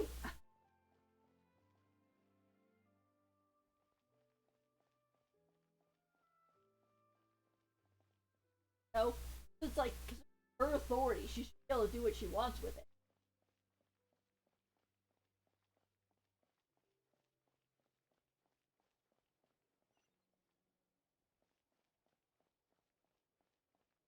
What it is. It would be interesting if Farina ever gets an outfit like Focalor had, because it's like I said, it's that Farina and Focalor were two separate people, but Farina is the remade version, or like the clone of Focalor. So if anything, she is still Focalor, just not Hydro Arc.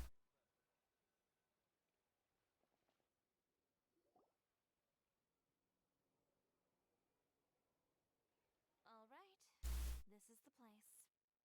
Is But where's the captain? There's hardly anyone around here. She's over there. The one with an eye patch reading in front of the newsstand. she's over there. She's right there. Got headphones. Back. Oh, her! Paimon could tell there was something different about her. She seems kinda intimidating. Also, she has a playable model. She's not an NPC. That's a good giveaway. Please wait here for a moment. I'll go fetch her.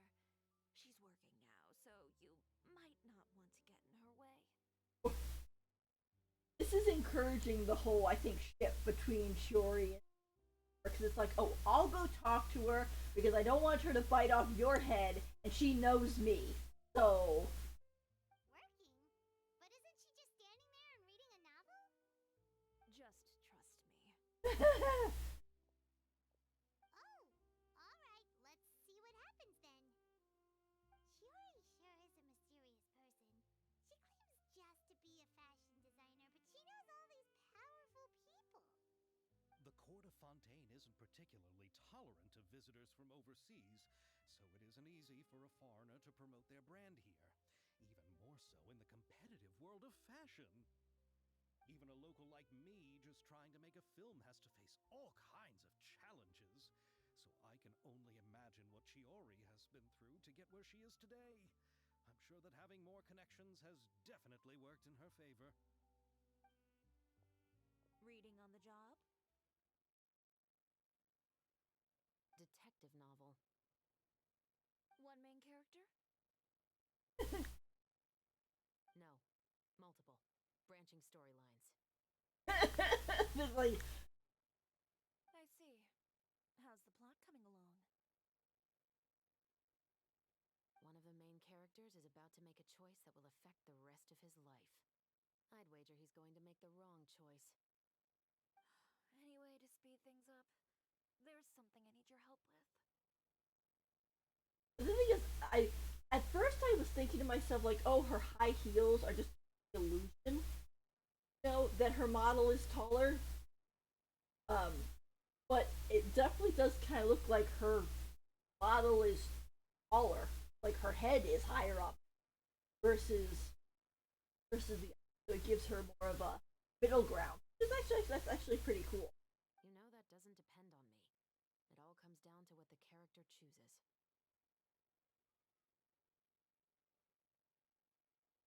I guess it's a kind of like what they were doing with Burke, I think Burke, but they didn't do it necessarily right because her head looks like. Which is exactly why I'm here to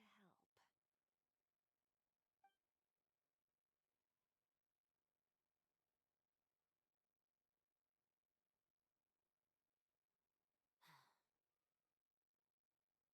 All right. It appears you made the wrong choice in the end. Halt! So. Huh? What's going on? Hand over whatever you're holding. Oh, it's just a book. I didn't buy anything else. Then I'm sure you wouldn't mind letting me have a look. She was casing the joint. Excuse me, officer. I don't mind you standing around here, not purchasing anything, but I'd prefer if you didn't disturb my customers. It's bad for business, you know. Don't give me that act. You won't be able to get off so easily either. I am Chevras, captain of Fontaine's Special Security and Surveillance Patrol. I will say this one last time. Hand over whatever you're holding at once. And before you do anything unwise, let me remind you that I'll have you on the ground before you can even think about making a run for it. She's completely serious and apparently a vision holder or whatever. Because I think, or she is a vision. It's like it's kind of funny seeing her say that when she's like half this guy's size. All right. I'll give it to you. But please let me say something first. If there's any contraband in that book, then the shopkeeper here is the one who slipped it in. I don't have anything to do with this. This big contraband. I don't know what was in there. Why, you trying to leave me on the hook, huh? You were the one who said you wanted it. Save it for the interrogation room. Uh oh. Take them away, Letelier. Oh.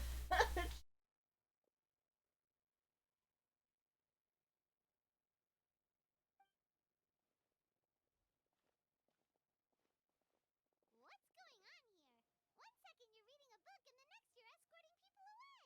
Considering how like gung ho Fontaine is about charging people for every little thing, in the court of law and everything, you would think that people wouldn't be committing so many crimes here. It's like with like in Death Note, how once Light Yagami was in kind of in control for a while, the crimes did technically go down because the criminals were too terrified to even do anything. It didn't last, of course, because he got all corrupted himself, but. And who are... Oh! Aren't you the traveler who's been all over the papers recently? Chiori, I'm assuming what you wanted to ask me about has to do with them, right?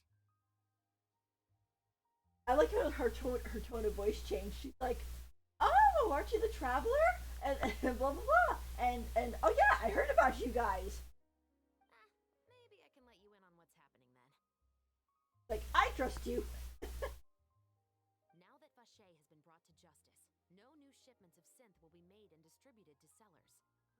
The Fontaine guards have been busy collecting the remaining synth still circulating on the market.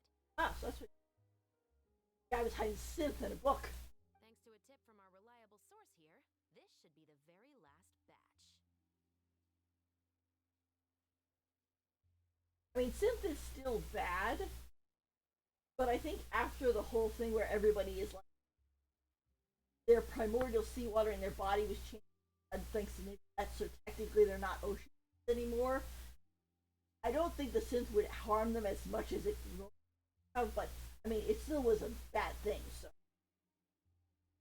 Oh, so you were pretending to read a book in order to catch the bad guys. Oh, Paimon almost forgot to introduce ourselves. Paimon is Paimon, and this is the Traveler and Xavier. Hey, I'm Chevraz. You probably already heard me introduce myself, so I won't bother repeating it. I like her. She's a very upbeat voice. She kind of reminds me a little bit of Beto. Beto voice. Just the rest. Yeah, why didn't you make a move as soon as you had the chance? Were you worried that my intel wasn't accurate? Scandalous. No, I wanted to see if the shopkeeper would turn himself in first. All he had to do was come up to me and say that he didn't know where the synth had come from. If he did that, then I wouldn't have had to press charges on him. I kind of like her hair. It's very long. He had the whole day to turn the synth over to Chevras. But instead, the moment I came up and blocked Chevras' line of sight, he took the opportunity to sell it off. Yep, he made the wrong choice, even though the right choice was right there in front of him. But you knew they wouldn't make the right choice. Yeah, I knew. I was just hoping I'd be wrong for once. Oh, blue means space. You can tell she's doing the sympathy look. Like, oh, I'm sorry that the world's been betraying you. Enough about that, though. What did you want to ask me about? Oh, you see, it's like this. Plain thing again. Cause we, The Two Musketeers. You certainly have a good eye for a story. So what do you need me to do? Just be the action choreographer for the actors?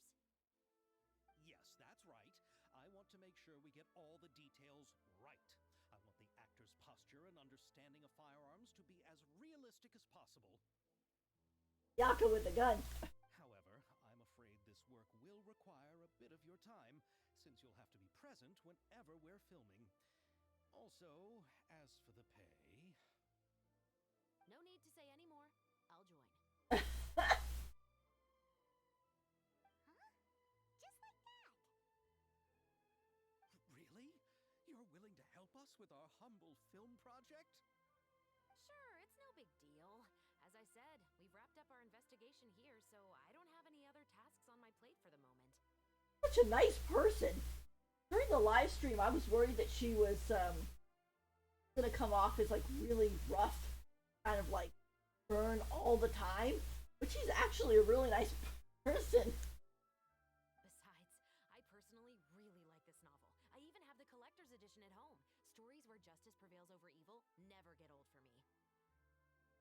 Then we've got a deal? Yes, I'll see you on set tomorrow. Oh my! I can hardly believe it! I should tell Lady Farina immediately. Oh, and I must tell the prop manager and lighting technician to get everything ready. We start filming tomorrow! Ooh. Calm down, Xavier. The film is going to take more than just a day to finish. Still, I should also head back now and start preparing the actors' costumes and makeup. Alright, guess that's it for today then. Traveler, Paimon, please stay for a moment. I have something to tell you. Then I'll take Xavier back. Poor thing. He's so excited that he can't even walk straight anymore. I don't want to spend our first day fishing our producer out of the fountain. Oh, tomorrow, I think Xavier would probably be able to hold himself together. I don't know. Yep, see you tomorrow.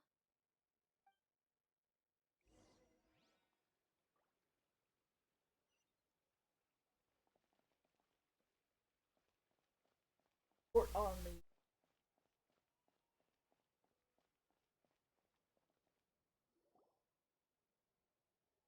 So what did you want to tell us, Chevres? Have you read The Two Musketeers?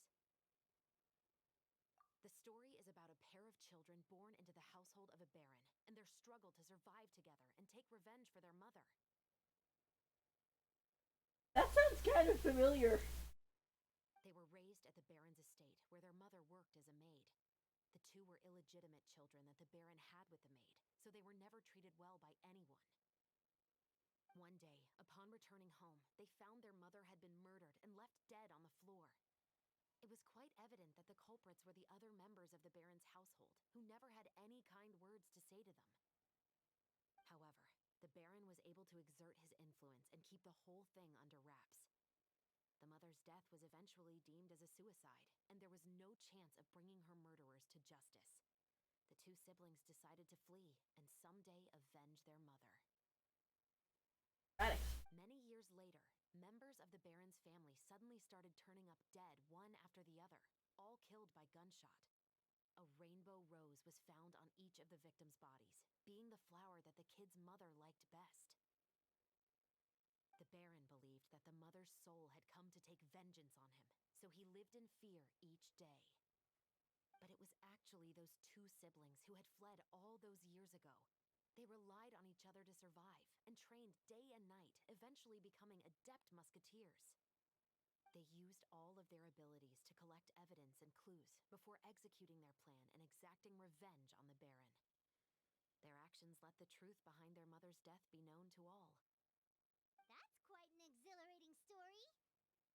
Yep, the baron got what he deserved for his evil deeds, and justice was able to prevail. It was just the kind of story I enjoy. Oh, so is that why you were so willing to join our crew, Chevres? You could say it was one of the reasons. Oh, you mean there were other reasons too? I've read the reports about you. Whether it was at the trials or when you lent your hand to resolve our nation's crisis, you've shown that you've got a strong sense of justice, as well as a great mind for deductions. Wait, so what you're implying is there's a case you need our help with? Of course. Yes, you're as sharp as I expected. It seems you've experienced many similar situations before. I had a feeling it wasn't just going to be, oh, let's do this movie. Of course it has to have some, oh, there's a mystery to solve. There's been a recent murder case involving muskets. The perpetrator's methods appear to be very similar to what is described in the novel. Huh. Really? But Paimon didn't see anything about that in today's papers. The Marechaussee Phantom hasn't yet released any information to the public because the investigation is currently at a standstill. The murderer is extremely cautious. A murder involving firearms? But not that many people use those in Fontaine, right? Impossible. We perform a routine inspection of our firearms and ammo reserves every day. If one of the weapons had been fired, it would stick out like a sore thumb. Besides, I trust the members of my platoon. However, well, that's all I can disclose about the case today. Huh? What do you mean? I hope you all can go back and get some shut-eye. You can decide tomorrow whether or not you'd like to join the investigation with me. Is that I need help? We're like, okay. I'm aware this might not be the ideal time to add more to your plate, but the more capable people we have, the better the chances that justice will prevail. Carrying out investigations isn't actually supposed to be our responsibility. Our job is to apprehend the perpetrators. Finding them is really up to the Marechaussee Phantom. You could say I'm taking part in the investigation out of personal interest. Why do I feel like she probably like knew the new murdered? I don't want people to see muskets in a negative way, and also, I'm concerned about the similarity between the crimes and the story. You mean they might be connected somehow? I suspect so. Just to make myself clear, this is not an order, nor is it a deal of any kind. It's a request, nothing more. If you two have any interest in the case after we finish filming tomorrow and are willing to assist me, then I would be most grateful. What do you think, Traveler? It's already been quite a day. Let's give it tomorrow. Yeah, you're right. Paimon's getting a little tired too. We've really been hustling all day. You'd better head back and get some rest. It's good to keep a calm mind, especially when you're about to make an important decision. Otherwise, when the moment comes, you might end up like that shopkeeper and not even realize that the right choice is right there in front of you.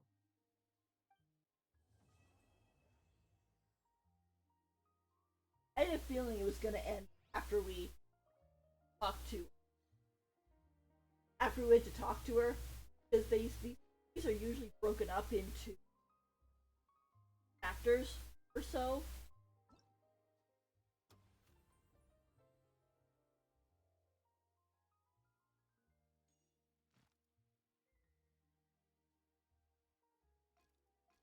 It's actually broken five after 13 hours. When they say come back tomorrow, it actually is tomorrow, not.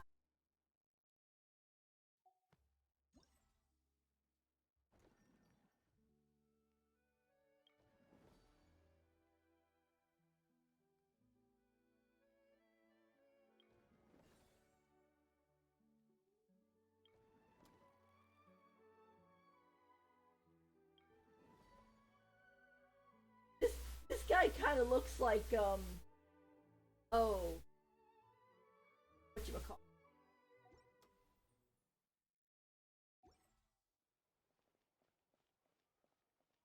Count of Monte Cristo from Genshin.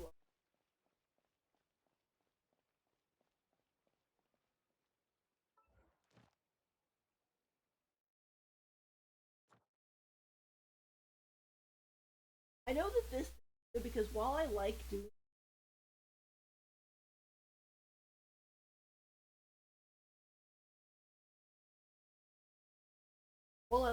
the commission, it also sometimes is like I just don't have time for it. Also, it helps because I have a brother where he had started playing Genshin at the same time I did, and then kind of stopped, and he started playing again, but he's so far behind that that I was just like, he has limited time to play. So he's kind of like, by the time I get on, do the commission stuff, I don't have any time to do the story. So I was like, oh, they put in this thing where you can actually just, go and do it.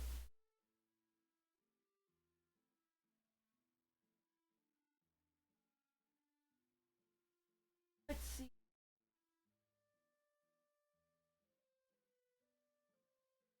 I want to make sure I get it. I'm that. Pretty sure.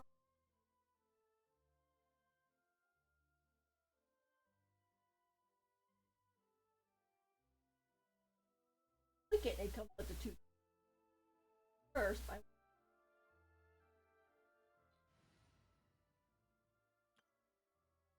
characters who actually benefit from.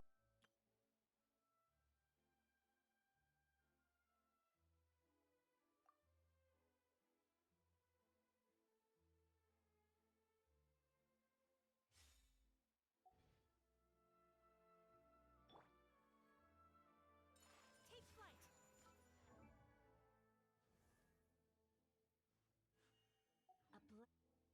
Navi.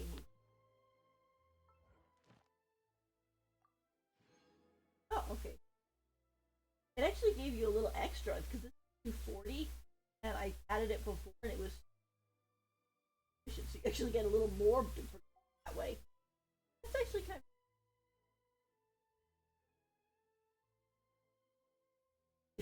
thing is, you go over to Catherine to get this. You can't just go claim rewards and it immediately gives it to you. I do love Spina di Rosula's logo. It was designed by my mother. Have you noticed how it's shaped like a heart?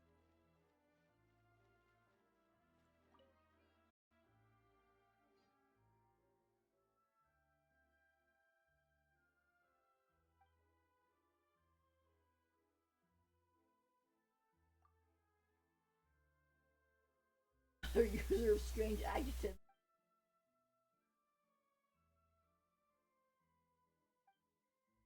With it, then what do you want?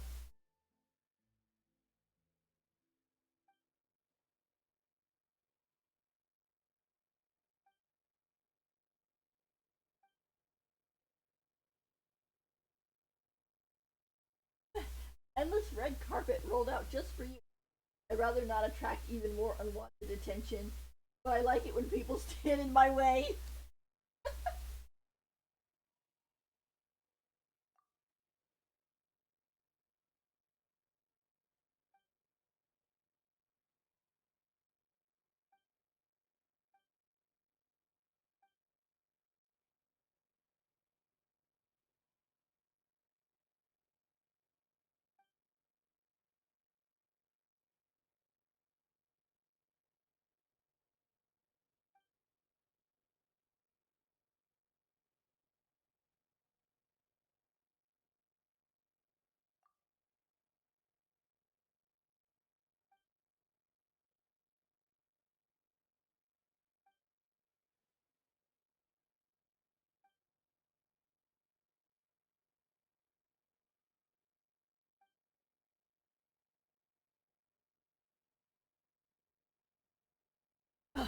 So the other actors will be matching us as the stunt doubles instead of the other way around.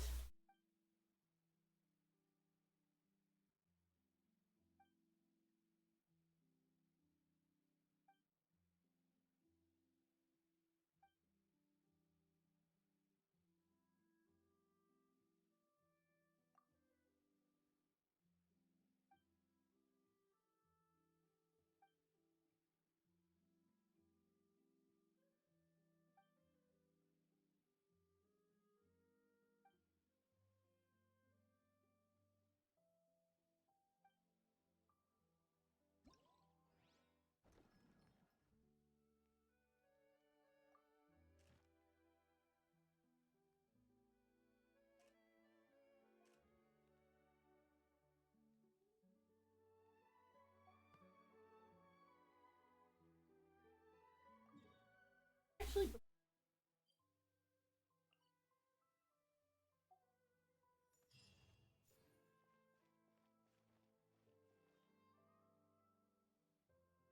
lady, they were talking.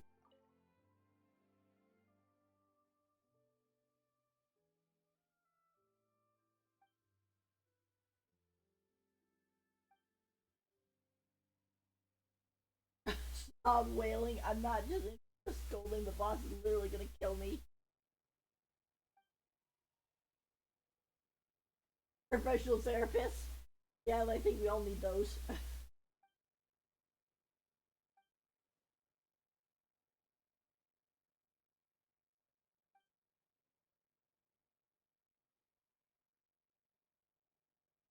It's only a job. Worst case scenario, you can always get another one.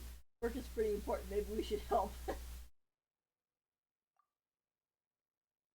Worse than dying.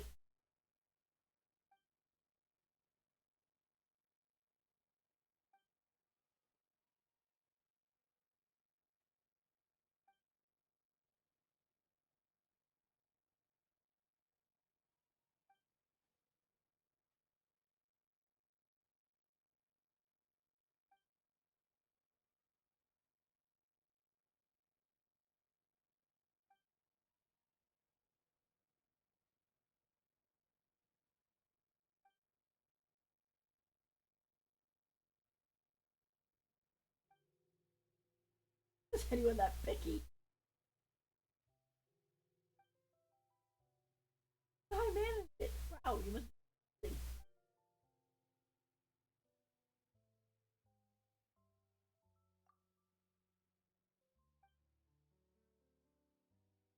it does it.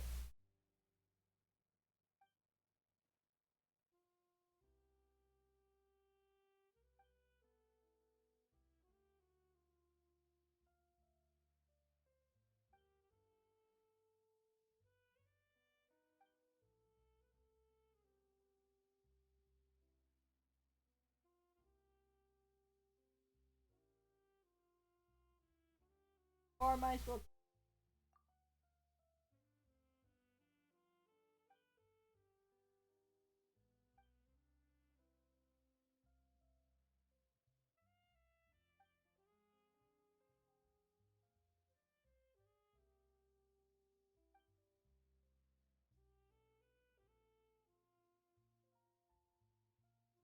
What's so hard about that? It's just a bit of running around.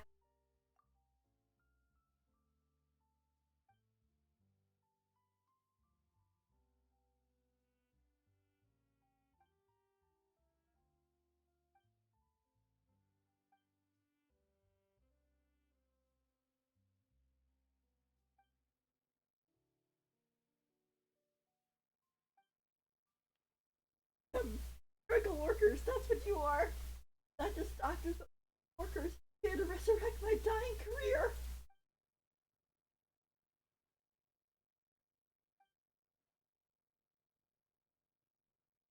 Oz won't be killing me tomorrow after all. Pitching bosses.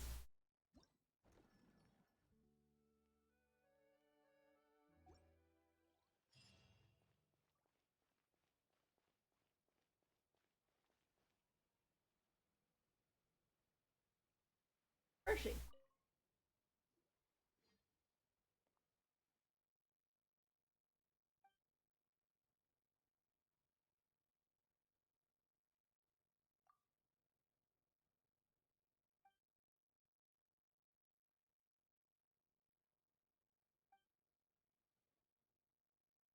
Ah, it's the Super Zenith boss level forces. Oh,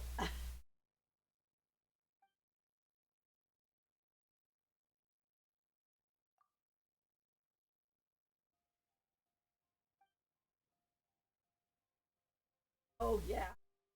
We were doing the fungi event. That's what the lady had called us, and it was like, where'd that come from? Like, oh, it's been spreading everywhere. Like,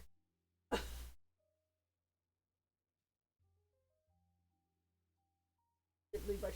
Oh, it's her specifically. It's like, yes, I'm sorry, ma'am. You're an NPC. Have like the same hair and eye color as like everybody. And the first meeting is like, I know you. You're the helped out with the fungi.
You're making it fun.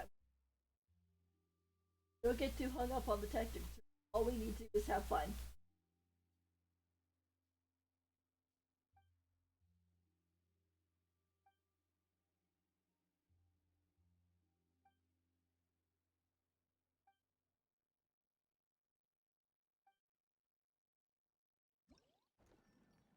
I think this one isn't.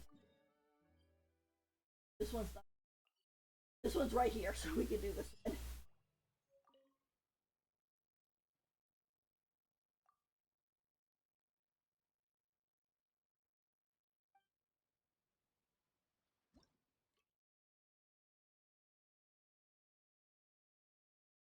Okay, opponents have ammunition, at least 20. Like, I think that's supposed to be basically, but it's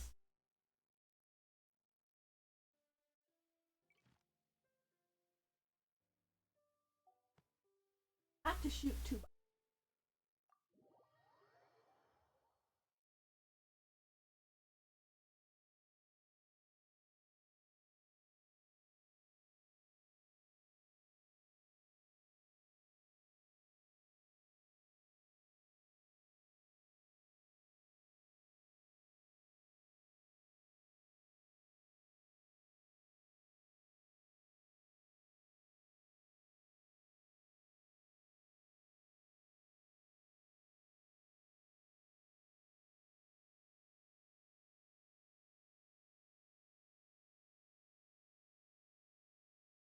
Normally, I have myself over on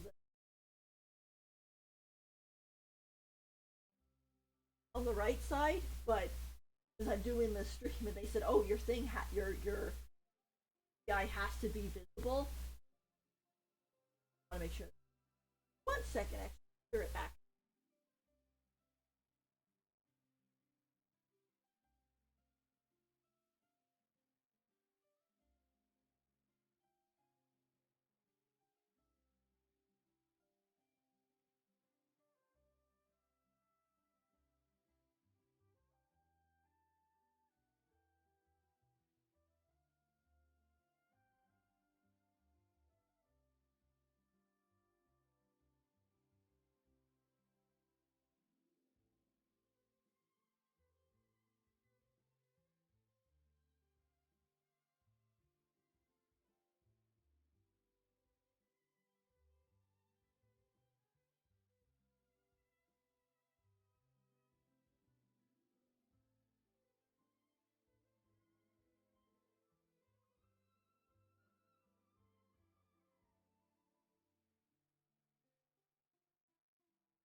All right, back.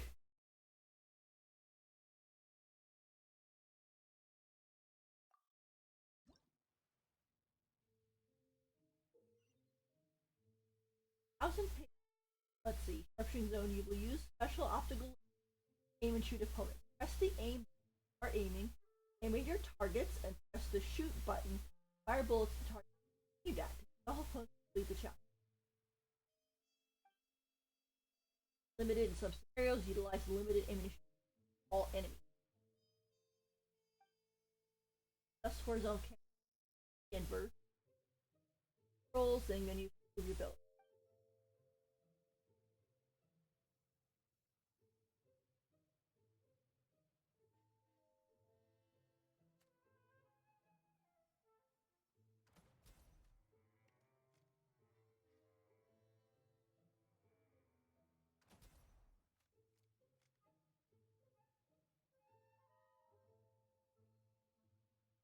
It's that time.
makes me kind of feel like back when I was younger, I used to play Oregon Trail a bit, or actually kind of a lot.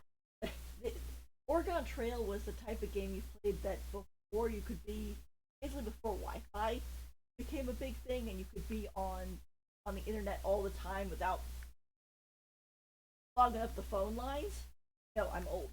Um, it had Oregon Trail, and one of the things during Oregon Trail was that you could play uh, go hunting, because it was like, oh, you're on the trail, you need to eat, you go and you go after a deer, whatever. And those games were always so fun because while I'm not big on actual hunting, it was kind of neat to be able to aim and stuff like that. But there always was that whole thing of basically don't hunt too much because you carry back so much meat, so there was no point in overhunting. Lumiere. There it is. The teeny tiny kiddo. You want teeny tiny kiddo? Famous director. This kid's pretty sophisticated.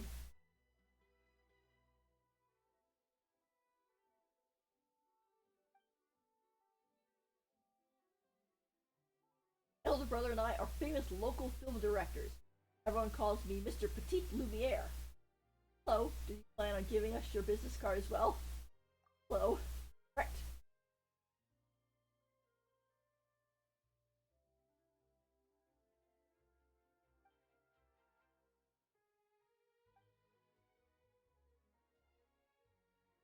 Quite a few blockbuster successes. Perhaps you've seen employees leaving the factory? No. Oh, that's okay. How about the arrival of an aquabus? No. It is not too remarkable. Road to fame and stardom upon which brothers tread is yet long. Make even more popular films in the future. I mean, considering that from when we've been here, we haven't exactly had to go watch any films. I mean, it's either us put on trial, or helping other people on trial, or preventing people from disintegrating, or solving crimes. Ugh.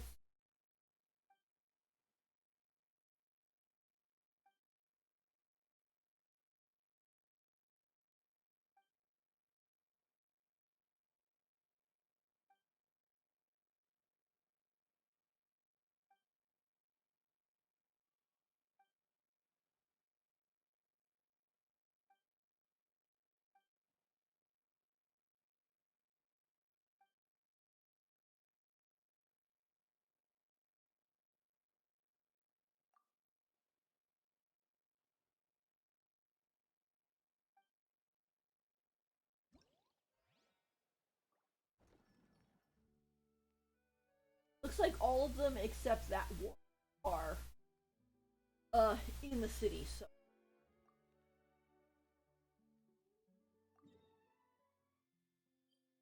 oh, this one is underwater. Okay, the next one.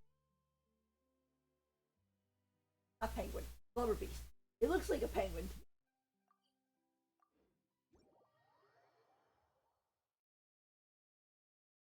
I really do love it. Such a fun game, and there's a lot of like beautiful characters are interesting. The area is beautiful. The music is great. I mean, some people complain about how like, oh, they're not giving us enough stuff and so on and so forth. You know, but I mean, if you put it in comparison, like what they've already given us, but in the game format, like I know, real quick, they had this whole thing that Honkai Star Rail, we're getting a free limited 5 star, and for in the coming pack, and everybody was like, "Oh my gosh, Genshin could never," and blah blah blah. The problem is when you start looking at the two of them, they're basically giving us the same stuff, but just in different ways. like for example Honkai Star Rail, they kind of need to give us a 10 pull all the time and that free limited 5 star and so on and so forth because there's not much area to explore in Honkai Star Rail. You have areas where you have like 10 chests in an area, maybe less, and once you find them, that's it. They don't replenish. So it's like if they don't give us that other stuff, it ends up really like hurting the bottom line in players. Genshin, meanwhile, you know, they give you a new area, and there's like I don't know exactly how many chests there are, but I know people make up things of, or they make up what you they calculate out on okay here's the area, and then if you do things, this is how many primo gems you'll, and it ended up like equaling like 50, 70 rolls that one patch. And while yes, you have to do it all, that's a good chunk of change when it comes to rolling on character banners. So it's like Genshin is basically giving us a lot of stuff. It's just not handed to you on a silver platter and waved in your face. You gotta go find it. Which is the whole point of the open world game. So that's the whole point. I mean, I would be thrilled to get like a standard 5 star selector because run into the issues of I still don't have Kaching and Dia and stuff like that. So I would be nice, but I know that they do give stuff. It's just not right in your face.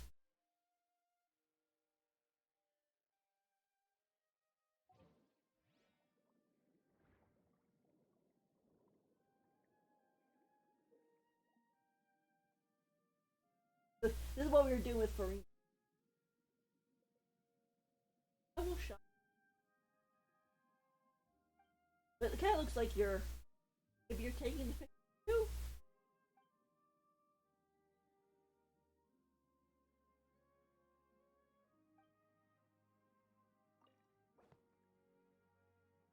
Actress played by Lynette lost amidst the underwater seagrass and cannot find her way. Then she looks up. The sunlight illuminates her face through the water's surface, showing her the way forward.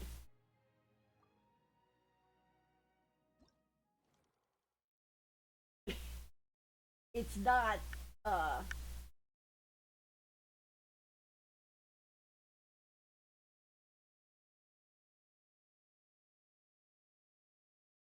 don't have to go take the pictures.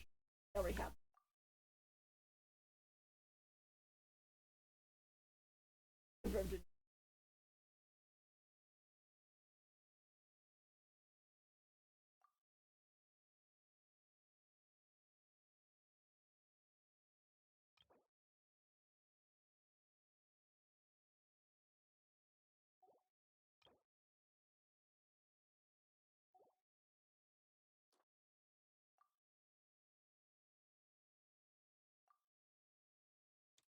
We'll do this, and then if we get it wrong, we just do it. Film how the actress looks as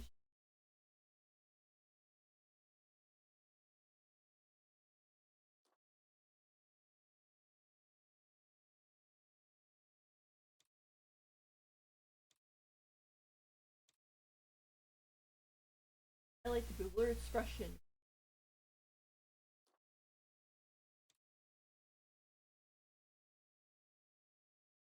Water.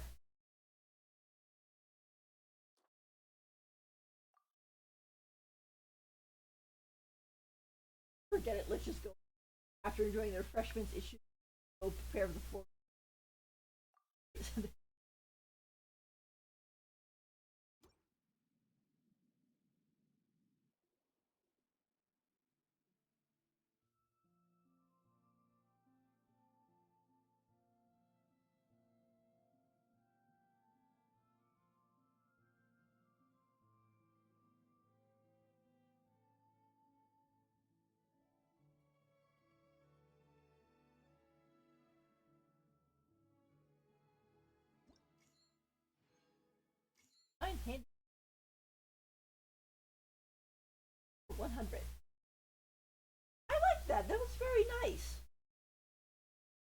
those things. Like you record that, and then like you could use it for gift images or music videos or whatever. Because I mean, it is the character. I like that. It was very nice.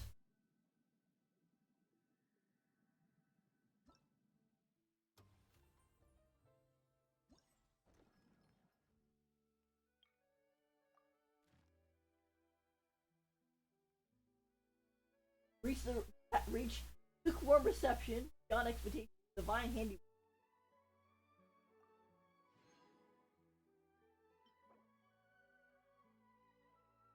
Souvenir coin shaped like film slide.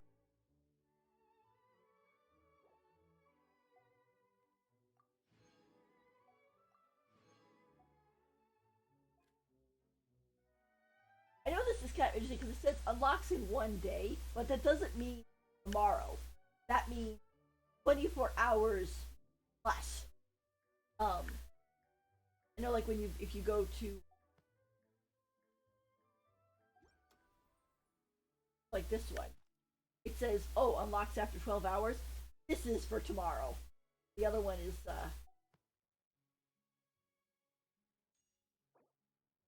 it's 200 points to get this.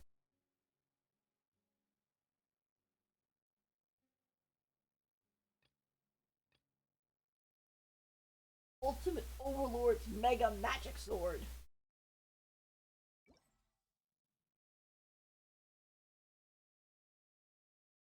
I know that they were like, oh, it's made out of cardboard. Magical sword that can be wielded by the ultimate overlord who rules. As it has been made with special water resistant materials, it will not get ruined by water damage even after being immersed. Why? One might even call it invincible. Apparently has a little special effect, so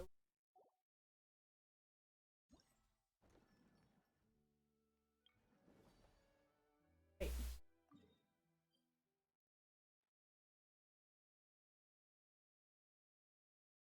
Oh, okay. I got confused. I was like, wait, which one? Let's go over here. This is like right there. Also, you can teleport there.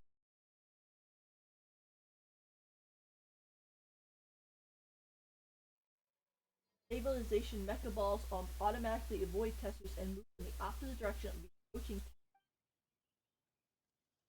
All testers send as many stabilization mecha balls as possible to your zone within the time. Kind of like the soccer. Aren't those cute? Stock balls, glitch balls will also spawn. Stock balls are worth 1 point. Glitch balls are worth. Jump boosters can be found. Rounds pick one up to jump that goes higher and farther. It's perfect for rapidly moving to the other side of a stabilization mecha ball, so use it well. So you don't accidentally run it into a corner and then can't get it out. Really carried out in locations at random. I really want to go traveling. I don't mind where we go. I'm going to assume it's all just going to be the Traveler, but hopefully this will work with the with me streaming. Sometimes my game isn't too thrilled about co-op.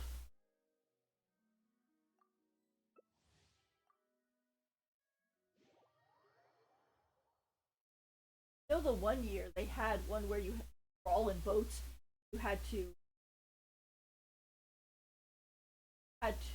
sail towards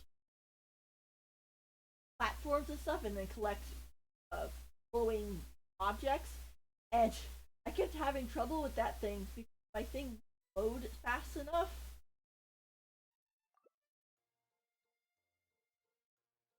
So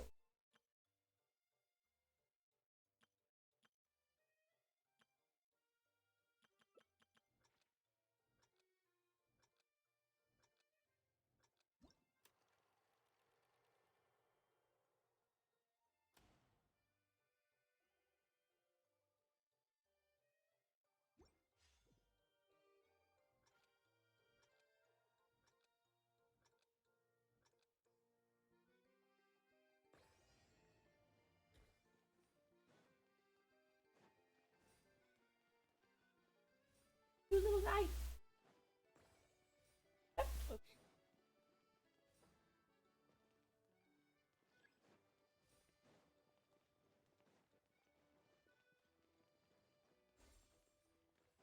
I help the other person.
Team Jumps 1.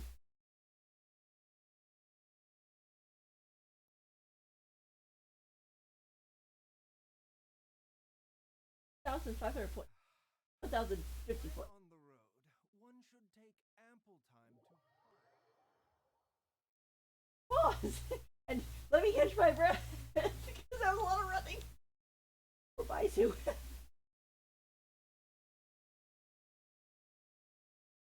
That was kind of fun though.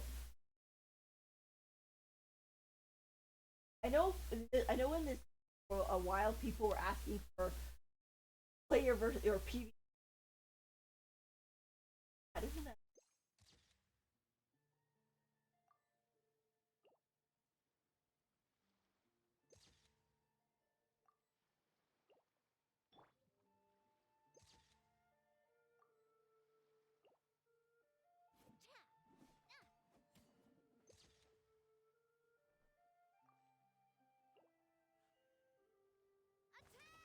oops.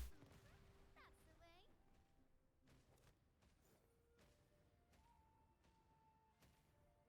Whoops.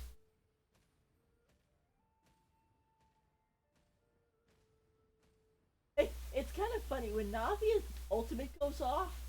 You can tell it's going off. I mean, one because the giant bombs or bullets falling, but it also turns the sky into kind of a dark uh, gold on the edge, and it's like, wow, this really does look like a war zone, doesn't it?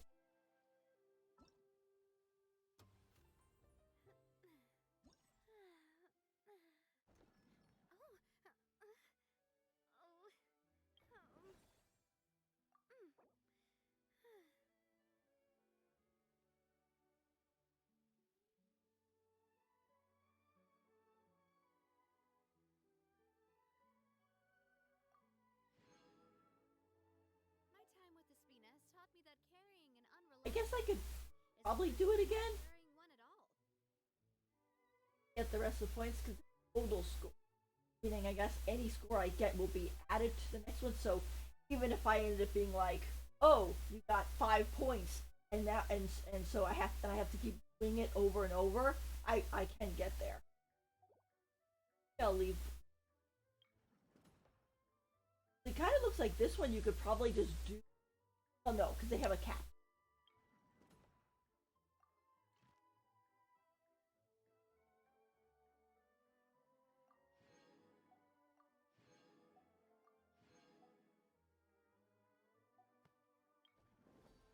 Is this the fighting one? Oh, cannot start with on co-op mode. It put me in co-op mode and then didn't let me out. I do love Spina di Rosula's logo. It was designed by my mother. Have you noticed how it's shaped like a heart?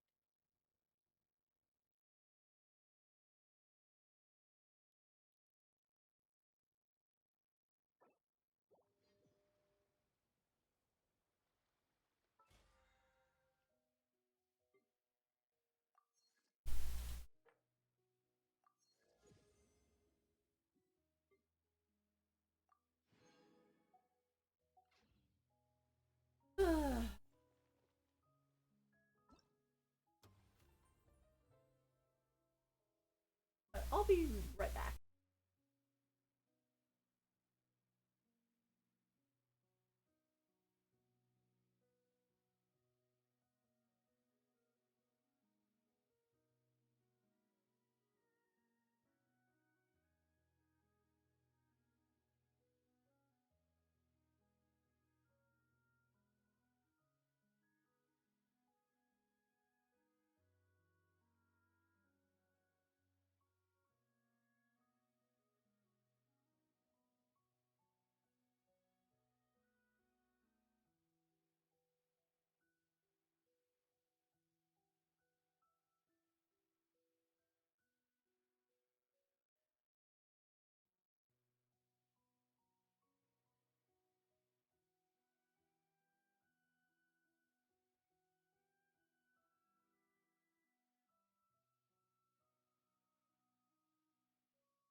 Okay, so wrap it up right now. But thank you guys for coming and watching. I'll be streaming tomorrow. We'll be